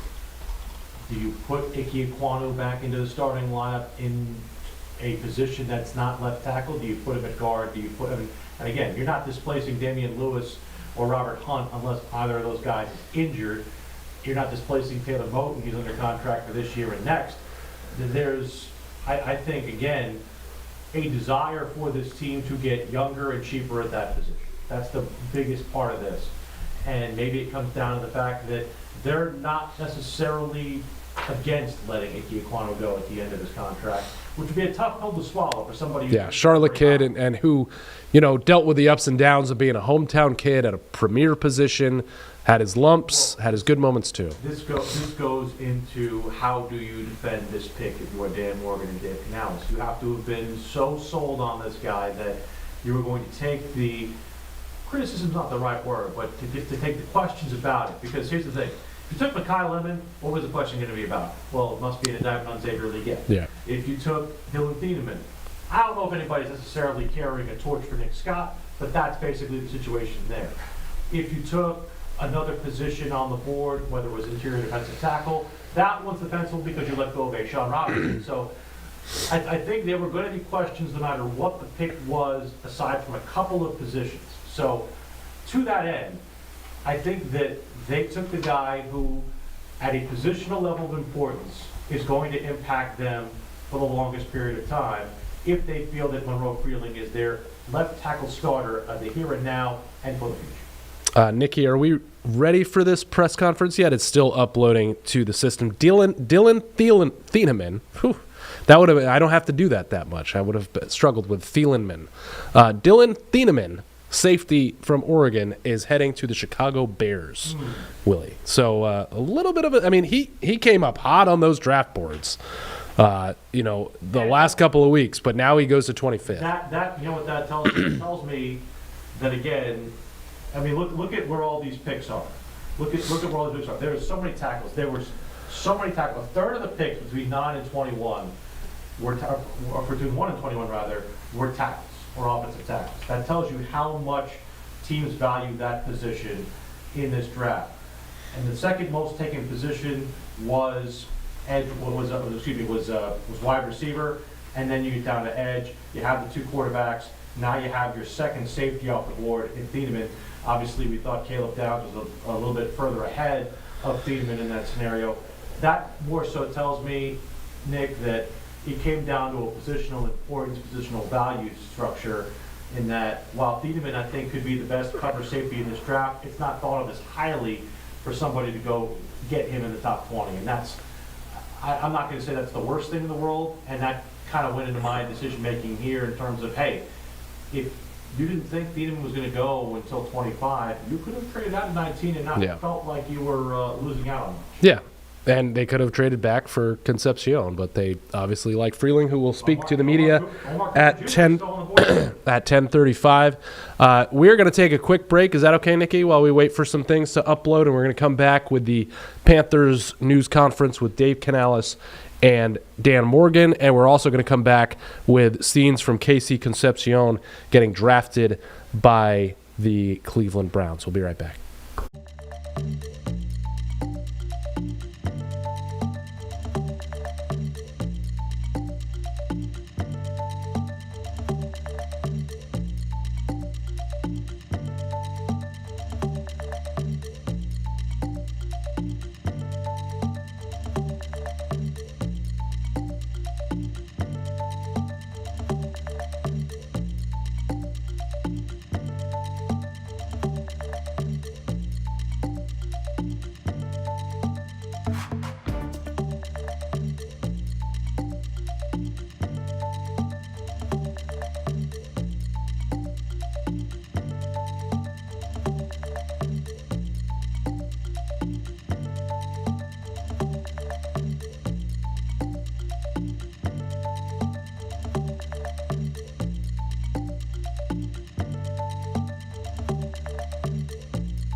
Back here on WCNC Plus, WFMY Plus, Panthers Draft Special. Joined alongside Will Palachik from WFNZ here in Charlotte. To recap, the Panthers taking an offensive tackle, Monroe Freeling, out of the University of Georgia with the 19th overall pick in the NFL Draft. We also just saw our local kid, Concepcion, go 24th overall to the Cleveland Browns, which means I am sending texts and calls to Chad Greer to try to get him to talk to me about Monroe Freeling. I'm receiving texts and calls from our Cleveland affiliate trying to get all of the Concepcion they can handle, and we're waiting for the Panthers press conference that just concluded with Dave Canales and Dan Morgan to conclude right now. Texans and Bills switch spots at 26 and 28. Keelan Rutledge is the pick for Houston Offensive at 26, guard, yep. Offensive guard out of Georgia Tech. So that's where the board is right now. San Francisco was on the clock as of yet, but I see on the board right now it says Miami on the NFL Network, and I'm guessing that probably is a trade that's involved too as well. It looks like the receivers have kind of been squeezed out by this tackle-heavy draft so far. I mean, I believe you still have... Yeah. And it is the Dolphins, by the way, who have moved up to 27. Okay. You still have Denzel Boston, Omar Cooper, those kind of receivers that were linked to the Panthers a little bit at 19 available. Cooper's a little shocking to me that he's still on the board, just based on the fact that he played for the national champion. He had a couple of very high-profile catches while he was there. I know that there were some who were kind of remarked about the size necessarily, but I think you kind of make up for that with somebody who you know can play special teams. So I think it's that's one that's a little, I think, perplexing. I mean, that's one where I'm looking at Kansas City right now at 29. I mean, does that not profile as something that the Kansas City can go take at 29? What's that? Sorry, I was getting a text from Coach Chad Greer. Our I think producer, we're gonna Nikki, get who was a rabid Chiefs follower, she nods in succession in terms of that. Okay, so we do have the Panthers news conference ready to go. Is that what your thumbs up was, Nikki, or was that for something else? It wasn't, but okay. I can bring that in right now. But I think we do, if I'm getting the ellipses dots from Coach Greer, I would like to talk to Coach Greer about Monroe Freeling. He is at Monroe's draft party, I believe, in Charleston tonight. So we're going to see when Chad can do that. That's just live streaming. By the way, and live TV. Second time in the last 3 years they get somebody with Palmetto State ties. Whew, okay, so yes, Leggett went to South Carolina, and second time in 3 years. Oh, okay, so this is the third year. The third year, because Tetairoa McMillan is by way of Hawaii and Southern California. Last year. Second time in 3 years. Chad says he's in the car and ready to go. Can we call Chad? Can I do that? Yeah, I'm doing it. Call him up. We are calling Chad Greer.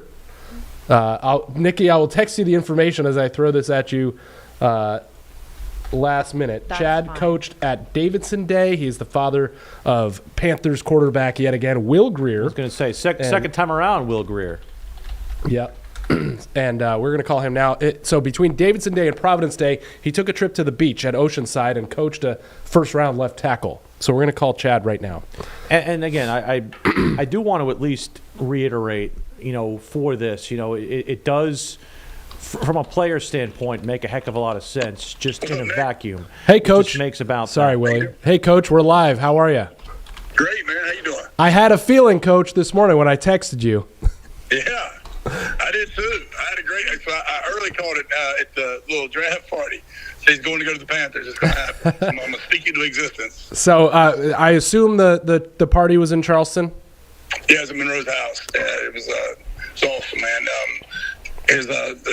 My offensive line coach at Oceanside that works with Monroe was there, and then the O-line coach from Georgia was there, and then his family and some friends, some teammates. It was really cool, and they went crazy. It erupted. It was awesome. Not your first draft party. We know Will is coming back. I remember we were there that night. What an amazing moment that was.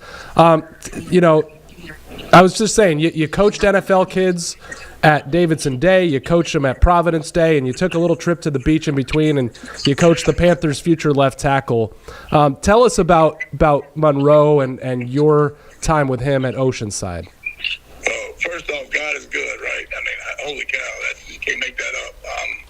Monroe was just this amazing young man that had all this ability and potential, but didn't really know what to do with it. I don't think he really believed in himself early yet. That he's a basketball kid, and to dominate being so big, he's had a size 18 shoe, and just but it really wasn't confidence as a football player. And to watch him grow and develop and become just a beast on the field was really, really fun to be a part of, even from afar when I was gone. Just tremendous young man, great family. It's a really great pick for the Panthers, and Charlotte's going to be lucky to have Monroe there. As you've followed his professional career and you know what these teams are looking for, what it takes at this level, what jumps out to you about Monroe making that jump to NFL? I think, just talking to Stacey Searles, who was Georgia's coach, who's O-line coach, was at the party, and Monroe's just such a competitor. I mean, he is passionate, and you'll see that in the way he plays, the way he practices. I mean, he just brings a level of energy and passion to the game that's, I hope it doesn't change, because it's almost like a childlike passion for it, but it's his enthusiasm to play and compete and to finish blocks is just, man, that's what you want, and I think he'll be a great fit, and certainly hope Icky's fully healthy. I mean, pretty crazy to have a PD kid, up there, and now Monroe with him, and then, Will got officially signed today. I mean, I got to get a whole bunch of new Panthers guys. I'd gotten rid of a lot of it, more Cowboy stuff for so long now. I got to get back to my Panthers roots. Yeah, I mean, did you give Monroe directions up to Charlotte? Man, he knows how to get there. His brother is a really good athlete too. Was playing basketball at Queens, and then hurt his knee, and they ended up, not finishing there. Came back down here, but they know how to get to Charlotte. Amazing. Amazing. Coach Greer, I really appreciate your time as always. What a great and cool connection that you have, not only with the Carolina Panthers yet again, but with their new left tackle, Monroe Freeling, going in the first round. Safe travels back, and love talking to you as always, man. Thank you. Man, appreciate you, Nick. Go Panthers. All right. Chad Greer coaches at Providence Day, where Ike Ekwonu played, did not coach Ike there. Previously coached at Davidson Day, and then took that trip to the beach at Oceanside, and he coached Monroe Freeling. First Monroe Freeling comments coming out of his press conference right now as he's meeting with the media. Again, we can't have it live for you, but he said, I might be a rookie, but I'm going to get on that team and bring the energy every single day. Well, he's going to have the he's a confident kid, and we do now have the Panthers news conference post-pick with Dave Canales and Dan Morgan. Take a listen. Yeah, we're really excited about Monroe. Best player on our board. Big, long, athletic, physical, a guy with high upside that we're extremely excited about. Adding him to our room. I think he can play left side, he can play right side. Brings, a lot of value to us. So, yeah, we're really excited. Best player on the board, and I'll leave it to Coach if you want to say anything. Just first of all, just like the work that went into this, with Dan and the crew, pretty amazing to be able to boil this thing down so we knew exactly what we were going to do when we got to that, and the way it played out, he came right to us, and this was a guy that we really valued. And for us, of course, our philosophy is always let's challenge our roster. Let's challenge every room with great players. And to get an opportunity to have a guy like this with the athletic ability, the length, size, and all that, it's incredible. So we'll get him in there. We'll let him compete. That's what he'll be doing on the field. How much did I'm sorry, can I ask a question? We can open it up. You're good. How much did Icky's injury factor into you guys' decision? Icky, he's doing great.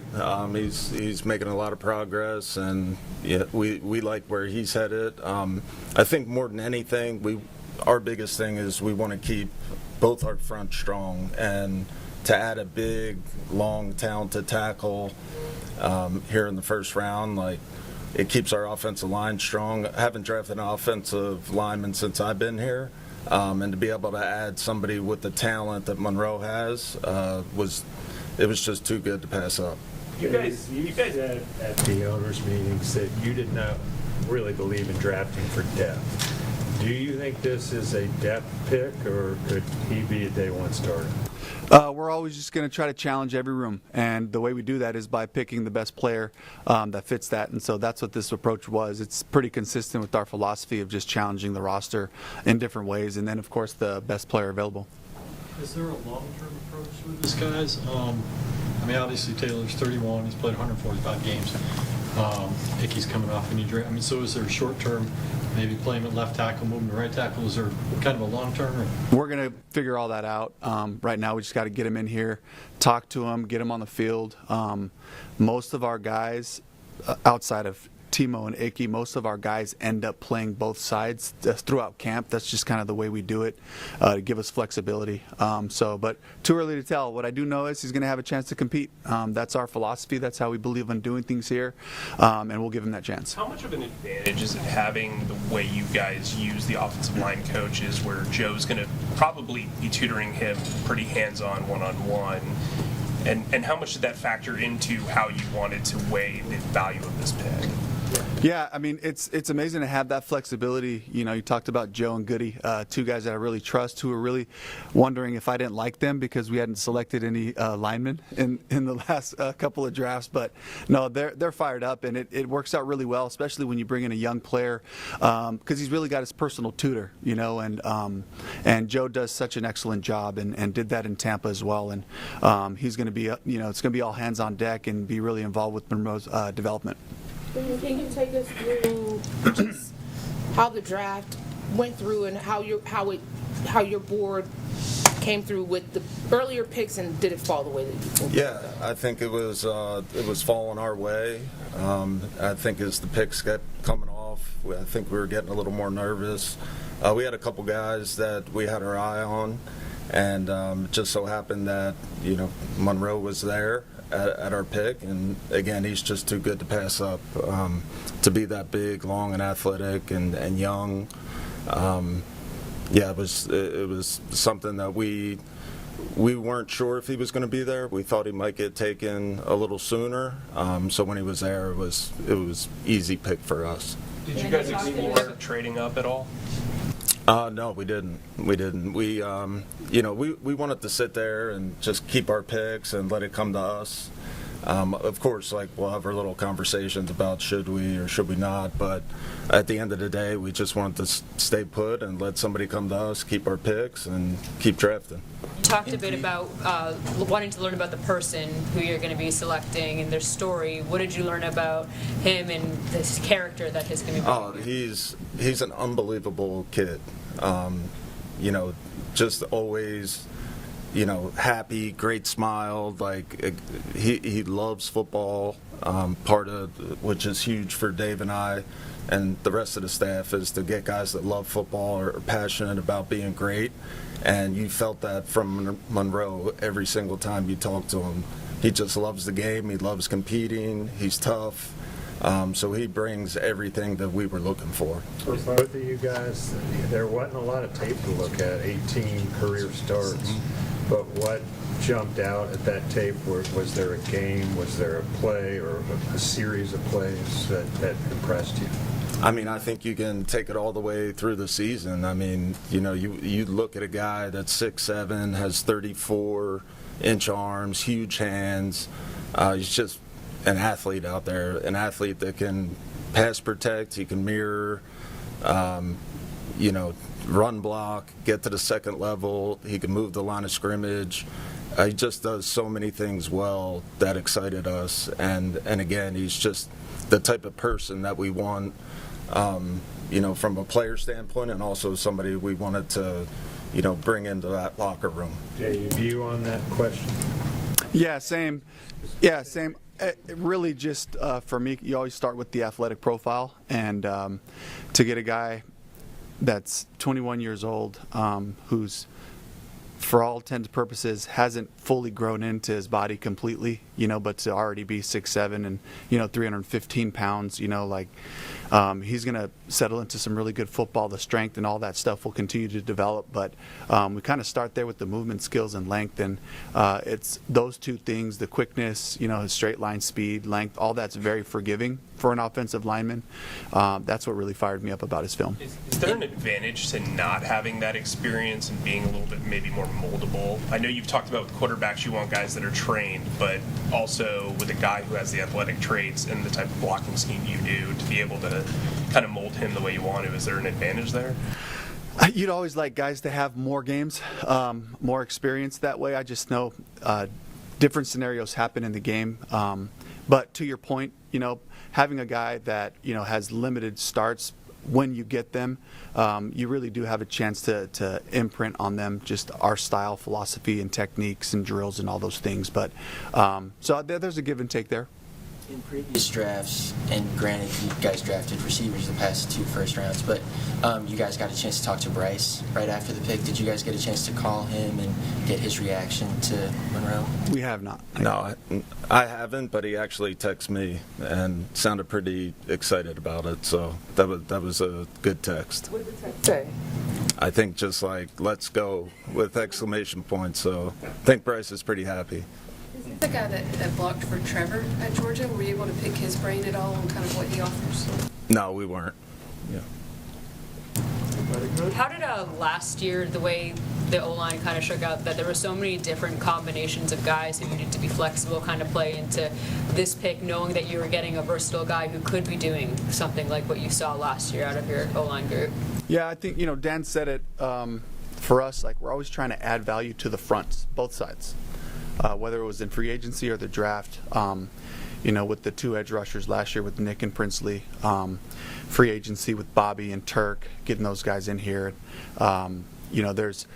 You can always help your team by solidifying your front and by adding talent that way. And so we're so glad it worked out this way, because it is along that vein, to continue to get guys into both of those rooms, because as we've seen, we play with a lot of combinations of offensive linemen over the last 2 years, and not just us, but around the league, that happens to teams. So it's comforting to know that you have a room full of really talented athletes. You guys entered free agency with 2 offensive tackles under contract. One just came off a major surgery. Now you guys have I think you're at 5 now.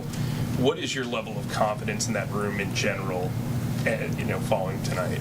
Yeah, I think we feel really good about it. I think, we might not be done there. I think that's, again, like we want to make both offensive line, defensive line as strong as possible. So we feel good about it right now, but we'll continue to add if we see guys we like the rest of the draft.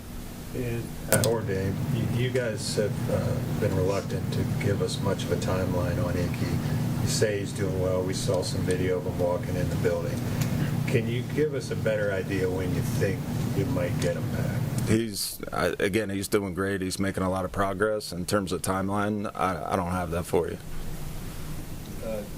Does that uncertain timeline, I'm sorry, Scott, did that factor into this pick? No, it was best player available, somebody that we felt like was a great player that we thought could help our team, and that was it. Dave, you keep talking about how athletic this guy is. Is he a possible tackle-eligible pass receiver? I got to see what kind of hands we're dealing with here, but we definitely use a big tight end. So if he doesn't win a job, he's going to play some way, shape, or form, because he's just such a talent. And one last question: do you feel like either of you guys? Do you feel like he's better on one side or the other, left, right, or? Well, there's certainly more evidence on left, but with this athleticism, he'll be able to do both in time. This is the last one. It used to be that the left tackle was your athletic guy and the right tackle would be more your bruiser. Do you feel like the league's caught up to where both of those positions are just as important and just as athletic? Yeah, I think so. I think, you need to have an athlete on both sides. The rushers nowadays are getting more and more athletic and faster, bigger, stronger. So I think if you can have athletes on both sides, that's ideal. Everybody good? Thank you very much. All right, Will, you saw the tweets dripping through. You've seen the entire thing now. Thoughts on Dan Morgan and Dave Canales' explanation of Monroe Freeling at 19? Again, the biggest question surrounding this is how it affects Ike Ekwonu to me. And I come back to this. I have no idea what they are being so cryptic about with regards to him. I mean, he was asked once, he was asked twice, he was asked a third time. This probably tells you that they don't feel very good about his prospects of playing in the first half of 2026 or at all in 2026. That's the only thing we can conclude, because I don't think you make this pick if you feel like you're okay with your left tackle who's going into the final year of his deal. I understand the defensible nature of wanting to be cheaper at that position, but that tells me that they believe that Monroe Freeling is a better offensive tackle than Ike Ekwonu, and that tells me that Ike Ekwonu's spot on this roster is not guaranteed beyond this season. And I also think, too, it could be a scenario where if you don't believe in Taylor Moton for 2027, maybe you believe in Ike Ekwonu coming back on a smaller salary to play right tackle. Willie, we're going to let you go, and thank you for all your time tonight. Do you think the Panthers just couldn't resist, regardless of the Ike timeline, a 21-year-old just born to be a left tackle type? You heard Dave Canales talked about it, athletic profile. I think when you look at the positions that are the most important on the football field, it's quarterback, edge rusher, left tackle. And then you get to wide receiver, and then you get to some of these other positions. And maybe we just thought about this all wrong and thought, oh, there's a glaring need at safety, you take the safety. They didn't necessarily think about it that way. They thought, okay, who are the best prospects at the highest impact positions in the league, or at least in the draft and on their draft board? And if Monroe Freeling is that guy, then I believe that they took a good player. And again, I think the question for me is not about the player. It's about, okay, what does this mean for a position that now feels like it has a glut? Because you have a couple of guys who you brought in, and again, not anybody who I think is going to necessarily break the bank or prevent you from necessarily drafting at that position, but it at least to me informs the way the next couple of off seasons is going to go when it comes to that. All right, Willie P., we're going to let you rest the vocals for a couple of days before the Nashville call.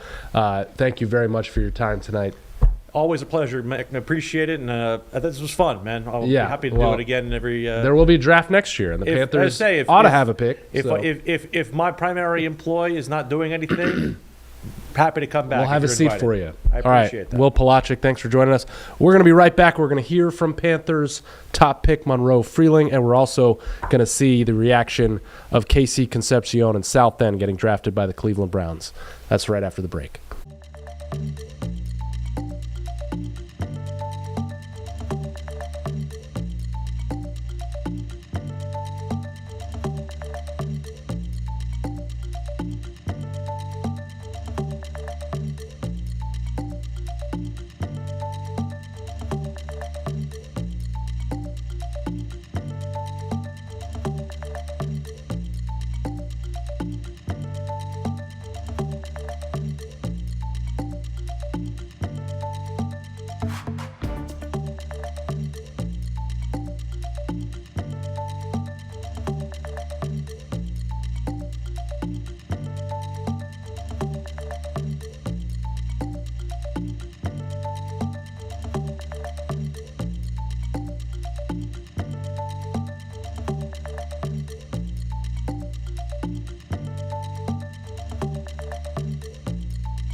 Welcome back to the WCNC Plus NFL Draft Special special thanks to Willie P.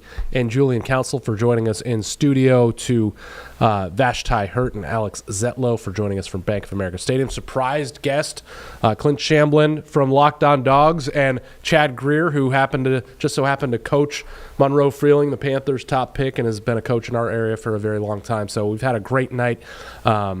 And we are going to hear from Monroe Freeling shortly. He just wrapped up his Zoom news conference with the Carolina media. And we do want to bring you the images of Casey Concepcion finding out, a Charlotte kid in South End, Charlotte tonight, that he is a first-round draft pick going 24th overall to the Cleveland Browns.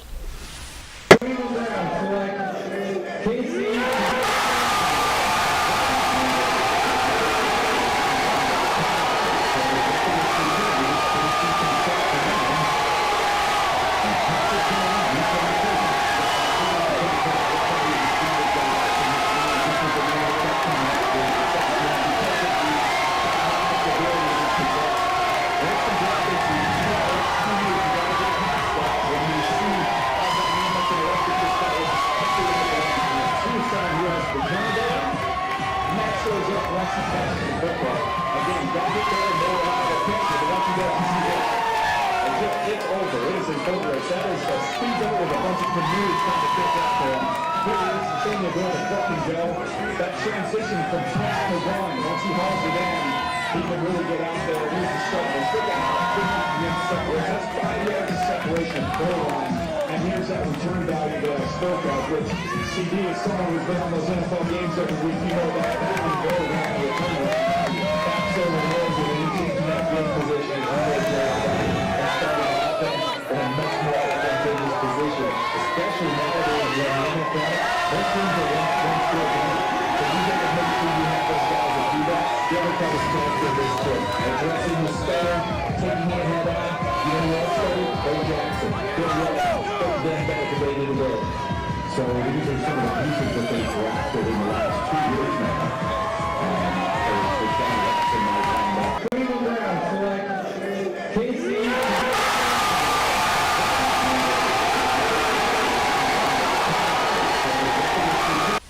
Ah, what a moment. I love those. It's happening right down the street in South End. Casey Concepcion actually just, as we were showing that, finished some media with us, one of the only cameras there. And we're going to bring you a report from South End from Miles Harris momentarily. When that is in, we're also going to hear from Monroe Freeling, the newest Panthers pick, shortly as well. I do want to reveal to everybody the person who's responsible for all of the camera switching, audio switching, different interviews being piped in, live shots. Nikki Bayama, our producer, who's killing it. I mean, multitasking is an understatement, Nikki. I don't know how you do it. And you're also keeping track of your Kansas City Chiefs. Thoughts? I love the corner pick. So you do like trading up for the cornerback? I do. Yeah. I don't know if we needed a trade up, but I'm also not mad about what we gave away to get it. So. Yeah. It's not the worst thing. I don't know how I feel about Woods at 29. I would have preferred an edge rusher, but here we are. We did need to beef up our defense again. We kind of lost a lot of people in the after season before last, and we needed to pick it back up. So I'll take the defensive positions. I'm glad that's what we took, but it's like 50-50. You know what? I'll take the first round of the draft being over by 11-10, which is about to, like, the Seahawks are about to make the 32nd overall pick. Now, let me ask your producer a question. How are we on the Monroe Freeling news conference? Is it fully uploaded yet? It's actually might be in. Okay. So Monroe Freeling, what happens is the Panthers pick wherever they are in Pittsburgh, or in this case Charleston tonight. The Panthers are really good at getting in touch and getting these folks on a Zoom for the Carolina media to ask questions. Of course, we recorded that. We are not allowed, based on NFL and team rights, to carry those live on our stream, but we try to flip them for you as quickly as possible. So I see a thumbnail of his face in a Panthers hat. We can take it. We are going to hear now from Panthers top pick, Georgia left tackle Monroe Freeling from his home in Charleston, South Carolina. Hey, Monroe. Can y'all hear me good? We're all good? We can hear you great. Let me sit up real quick. How's y'all doing? We're doing great. First off, we just want to say congratulations. We're so happy to have you here in the Carolinas. Me too. Me too. All right, we're going to kick things off with Chris Jenkins. Hey, Monroe, congratulations, sir. I appreciate you. Hey, so what's something about you the Carolina Panther fans won't see on film, but your teammates will notice right away, kind of introducing you to this fan base? Man, my energy. I think I bring the energy every single day, regardless if it's a practice, a walkthrough, or a game. Man, I bring the energy every single day. So I'm gonna get on that team, and I might be a rookie, but I'm gonna bring the energy every single day, just because I don't think I can go out there and play offensive line without it. So definitely my energy. All right, can you give me a moment from your college career that really shows who you are as a player or even a teammate? Man, even Tennessee. I remember. I think I might have given up a sack that game, but I just kept going. I just kept at it, and I just kept. I said, keep chopping. It was a tough game. It was a shootout, and I just said, keep chopping, keep chopping, keep chopping, and we ended up winning that game, even though it wasn't my best game. So, I mean, I want to. At the end of the day, like the team's my thing. Like I'm a team player. I love the team. I want the team to win more than anything, and I think that playing offensive line, that's what you get. You got to play for the team. So, that's what I got. Thank you and congrats. Thank you. We'll go with Cassidy Hill. Hey, Monroe, congratulations. Thank you so much. This means you get to stay in the Carolinas. What kind of what is that like? Just kind of knowing that you get to stay home in a sense. I mean, it's actually insane because my older brother, he went to school at Charlotte, so he went to school at Queens in Charlotte. So it's like a cycle almost. I'm going up there too, and I'll be up there with him. So it's like I was up there with him, I guess. But I mean, it's kind of incredible. I mean, I didn't imagine this, and I'm so happy that this is the case. It's like I get to stay up 3 hours from the home, and I get to basically stay at home, and I didn't do that through the college recruiting process. So I guess I owe it to my Carolina fans. Is your brother still in Charlotte? No, he's at home now, but he played basketball up there for a little bit, so he's super ecstatic as well. So you know your way around a little bit, or you at least have a guide. I mean, I definitely have a guide. He was there for the 2.5 years or something like that, so I definitely do have a guide. And then I also wanted to learn about, tell me about your basketball background, especially as a blocker.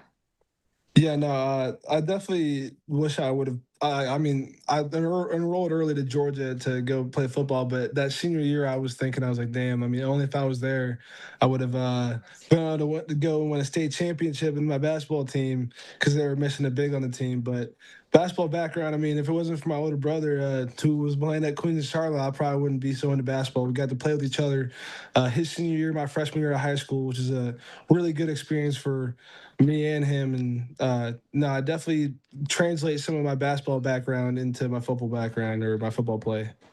How so? I just think that, pass protection, especially as an offensive lineman, is a lot to do with playing defense in basketball. So, like, at least changing direction-wise, you're trying to stay in front of a defender in basketball. Translates to the same thing in football, except I get to use my hands, and you can't do that in basketball. Thank you. We'll go with Steve Reed, followed by Bash Hurt. Hey, Monroe, congratulations and welcome to Charlotte. Hey, just curious, did you play exclusively on the left side, left tackle at Georgia? Not exclusively. I played left this last year, started the whole time.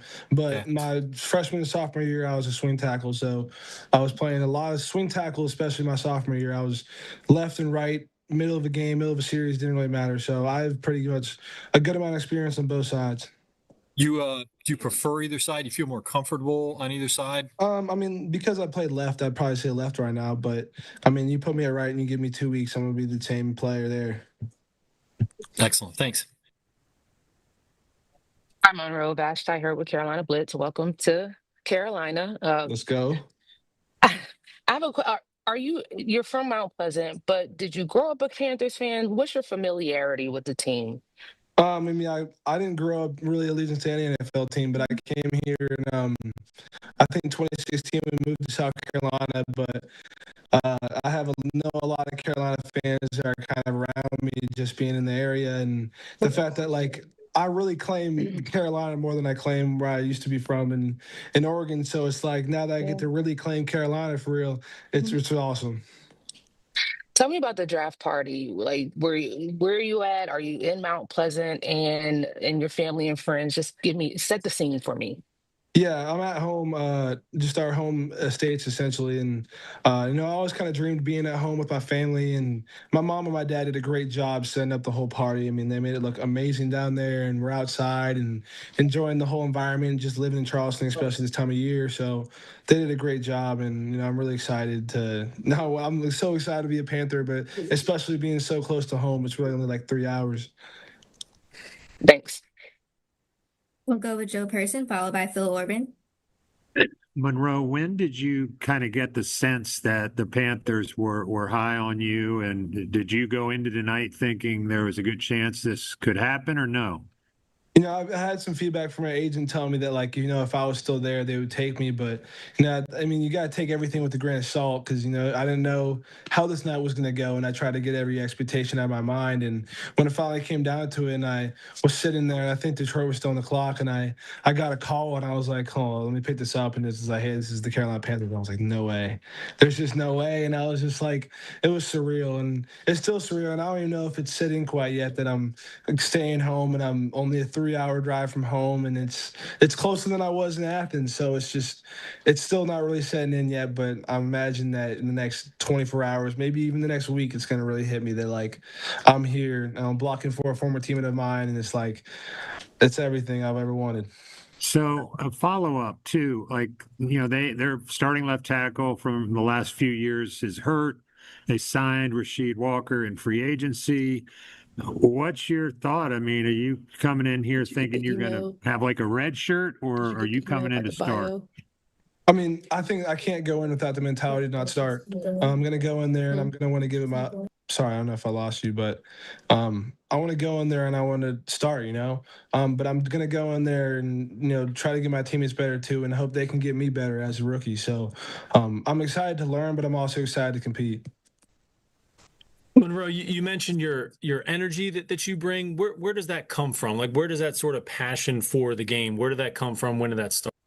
I mean, I've been tossed in a line of scrimmage since the day I was almost born. So I pretty much have had the mentality. It's like, not every little kid wants to play offensive line from the jump, but if you don't grow a love for it, you're not going to make it. And so I think I grew a love for, dominating the man in front of me and making it fun and playing with my other offensive linemen. So I think the energy just came from experience, and especially playing at Georgia, I got to play with so many good offensive linemen and good teammates that it just made it fun to play the position. So I brought energy every single day because I don't think you can make it playing the position without it. Appreciate it. We have time for a couple more. We'll go with Dennis Cox, followed by Alex Sitlow. Monroe, first of all, congratulations. How do you feel your skill set matches up with the Carolina Panthers system offensively? Yeah, no, for sure. I mean, I think I'm an athletic tackle, and I think that, it's awesome that, Bryce can really get in. He can move around the pocket, and I think that, I'm going to do a great job protecting him, but I also think that, him, running around is going to help me. So I think I'm going to fit in pretty well. Awesome. Congratulations again. Thank you. Hey, Monroe, you mentioned you're going to be blocking for a former teammate of yours in Trevor. Have you talked to Trevor in like the couple minutes since this draft? Have you gotten a text from him or something like that? And have you heard from him in general about what it's like in Carolina? I haven't really heard from him. The crazy part, I've had a lot of, calls going on, especially from, guys from the Panthers and everybody else. But I know that, I really enjoy blocking for him. He was a great guy. And, I might give him a call here sooner or later just to check in on him because I don't think I've talked to him in a little bit since he left Georgia. So it'd be really cool to talk to him and especially block for him again because I don't think if he would have came back another year, who would have known? Yeah. Well, just quickly, what kind of privilege would it be to block for him at the NFL level? I mean, knowing him as who he was at Georgia, he's a great guy, and having known a guy as good as he is, and how special of a football player he is, it just makes it even more of like I got to do my job for him, So I'm gonna go out there and give him my all for him. I'm gonna go out and give it for Bryce. I'm gonna do it all for the Panthers. I'm a team player. We'll end with Joe Person. So speaking of guys and their reaction, Dan Morgan said he got a text from Bryce after he picked you, and Bryce said, "Let's go." Curious what you think about that and what you know about Bryce. I mean, I watched him whenever he was playing the playoffs. That's for sure. I know. I don't know if they won the Natty there. I can't remember, but I mean, I'm excited to play for anybody, and I hope. And he was the same size as my other quarterback, so. And I'm gonna play with better pad level. And I'm just excited. I'm just excited to block for him. I'm just excited to block for the team. What quarterback are you referring to? Gunnar Stockton. Nice. All right, Monroe, that's all the questions that we have for you tonight. Thank you so much for taking the time. Congratulations For sure. again. And we can't wait to meet you. Yes, sir. Yes, man. Keep pounding. Keep pounding. Let's go. Well, he's got that down. That is newest Carolina Panther, Monroe Freeling, a left tackle out of Georgia from his home in Charleston, South Carolina. We talked to his high school coach, who we know very well, Chad Greer. Seems like a great kid, and we're going to see what kind of left tackle he is. He's going to have to compete for that starting spot when he gets here. But we are going to send it now to our Miles Harris, who is in South End. Miles, you were with Casey Concepcion, Chambers High School standout, as he was drafted by the Cleveland Browns. What was the scene there? Oh my gosh. Well, Nick, I'll tell you right now, it's a lot more quiet and calm now, but the moment that his name was called, this place was rocking. I mean, it was completely electric. You could barely even find him with the amount of people wanting to show their support. And we got a chance to talk to him just moments after he got that phone call from the Cleveland Browns and asked him, what did he like about Cleveland, and what was it like to finally get that call? Got drafted. Man, it's just, an amazing feeling, honestly, being, pick, in the first round, it's just, a dream come true.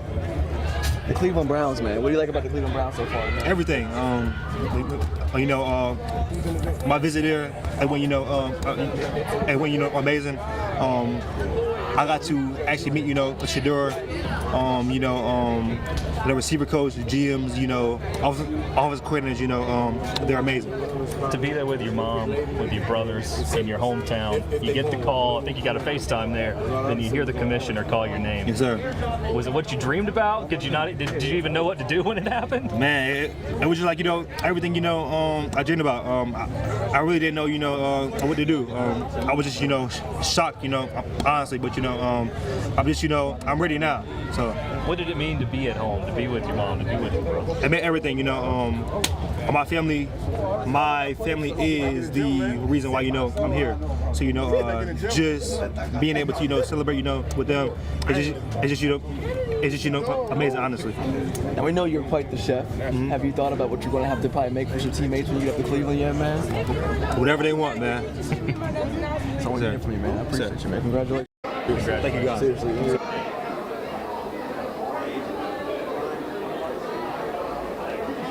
Now, Nick, maybe they can actually replace that rookie dinner with maybe him cooking for the team, but we'll have to wait and see what that looks like. Now, we did get a chance, obviously, to see him throughout this entire process, and honestly, this guy looked determined. He looked ready to go. He looked ready to put those pads on. He looked ready to compete at that next level, and now we're looking forward to see what he'll do at that next level, but definitely a lot of excitement for another Charlotte native getting called to the NFL draft. Nick? Miles, what a special night. Thank you for being there. Thank you for getting KC on the mic. And as Casey Concepcion said in his Players Tribune piece, I'm the best wide receiver in this draft. Wasn't the first, but he's going to have a chance to prove it with the Cleveland Browns. Miles Harris from South End, thank you for joining us. And thank you, everybody, for joining us on a wonderful draft night special here on WCNC Plus and WFMY Plus.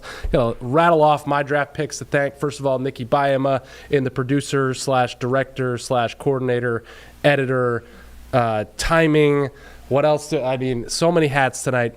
Danielle Stein and Logan Campbell from the bank with Vashti Hurt and Alex Zetlow, Will Palachik, Julian Council in here with me, Janice Jamison, who you did not see tonight because she's been furiously editing things to get on air.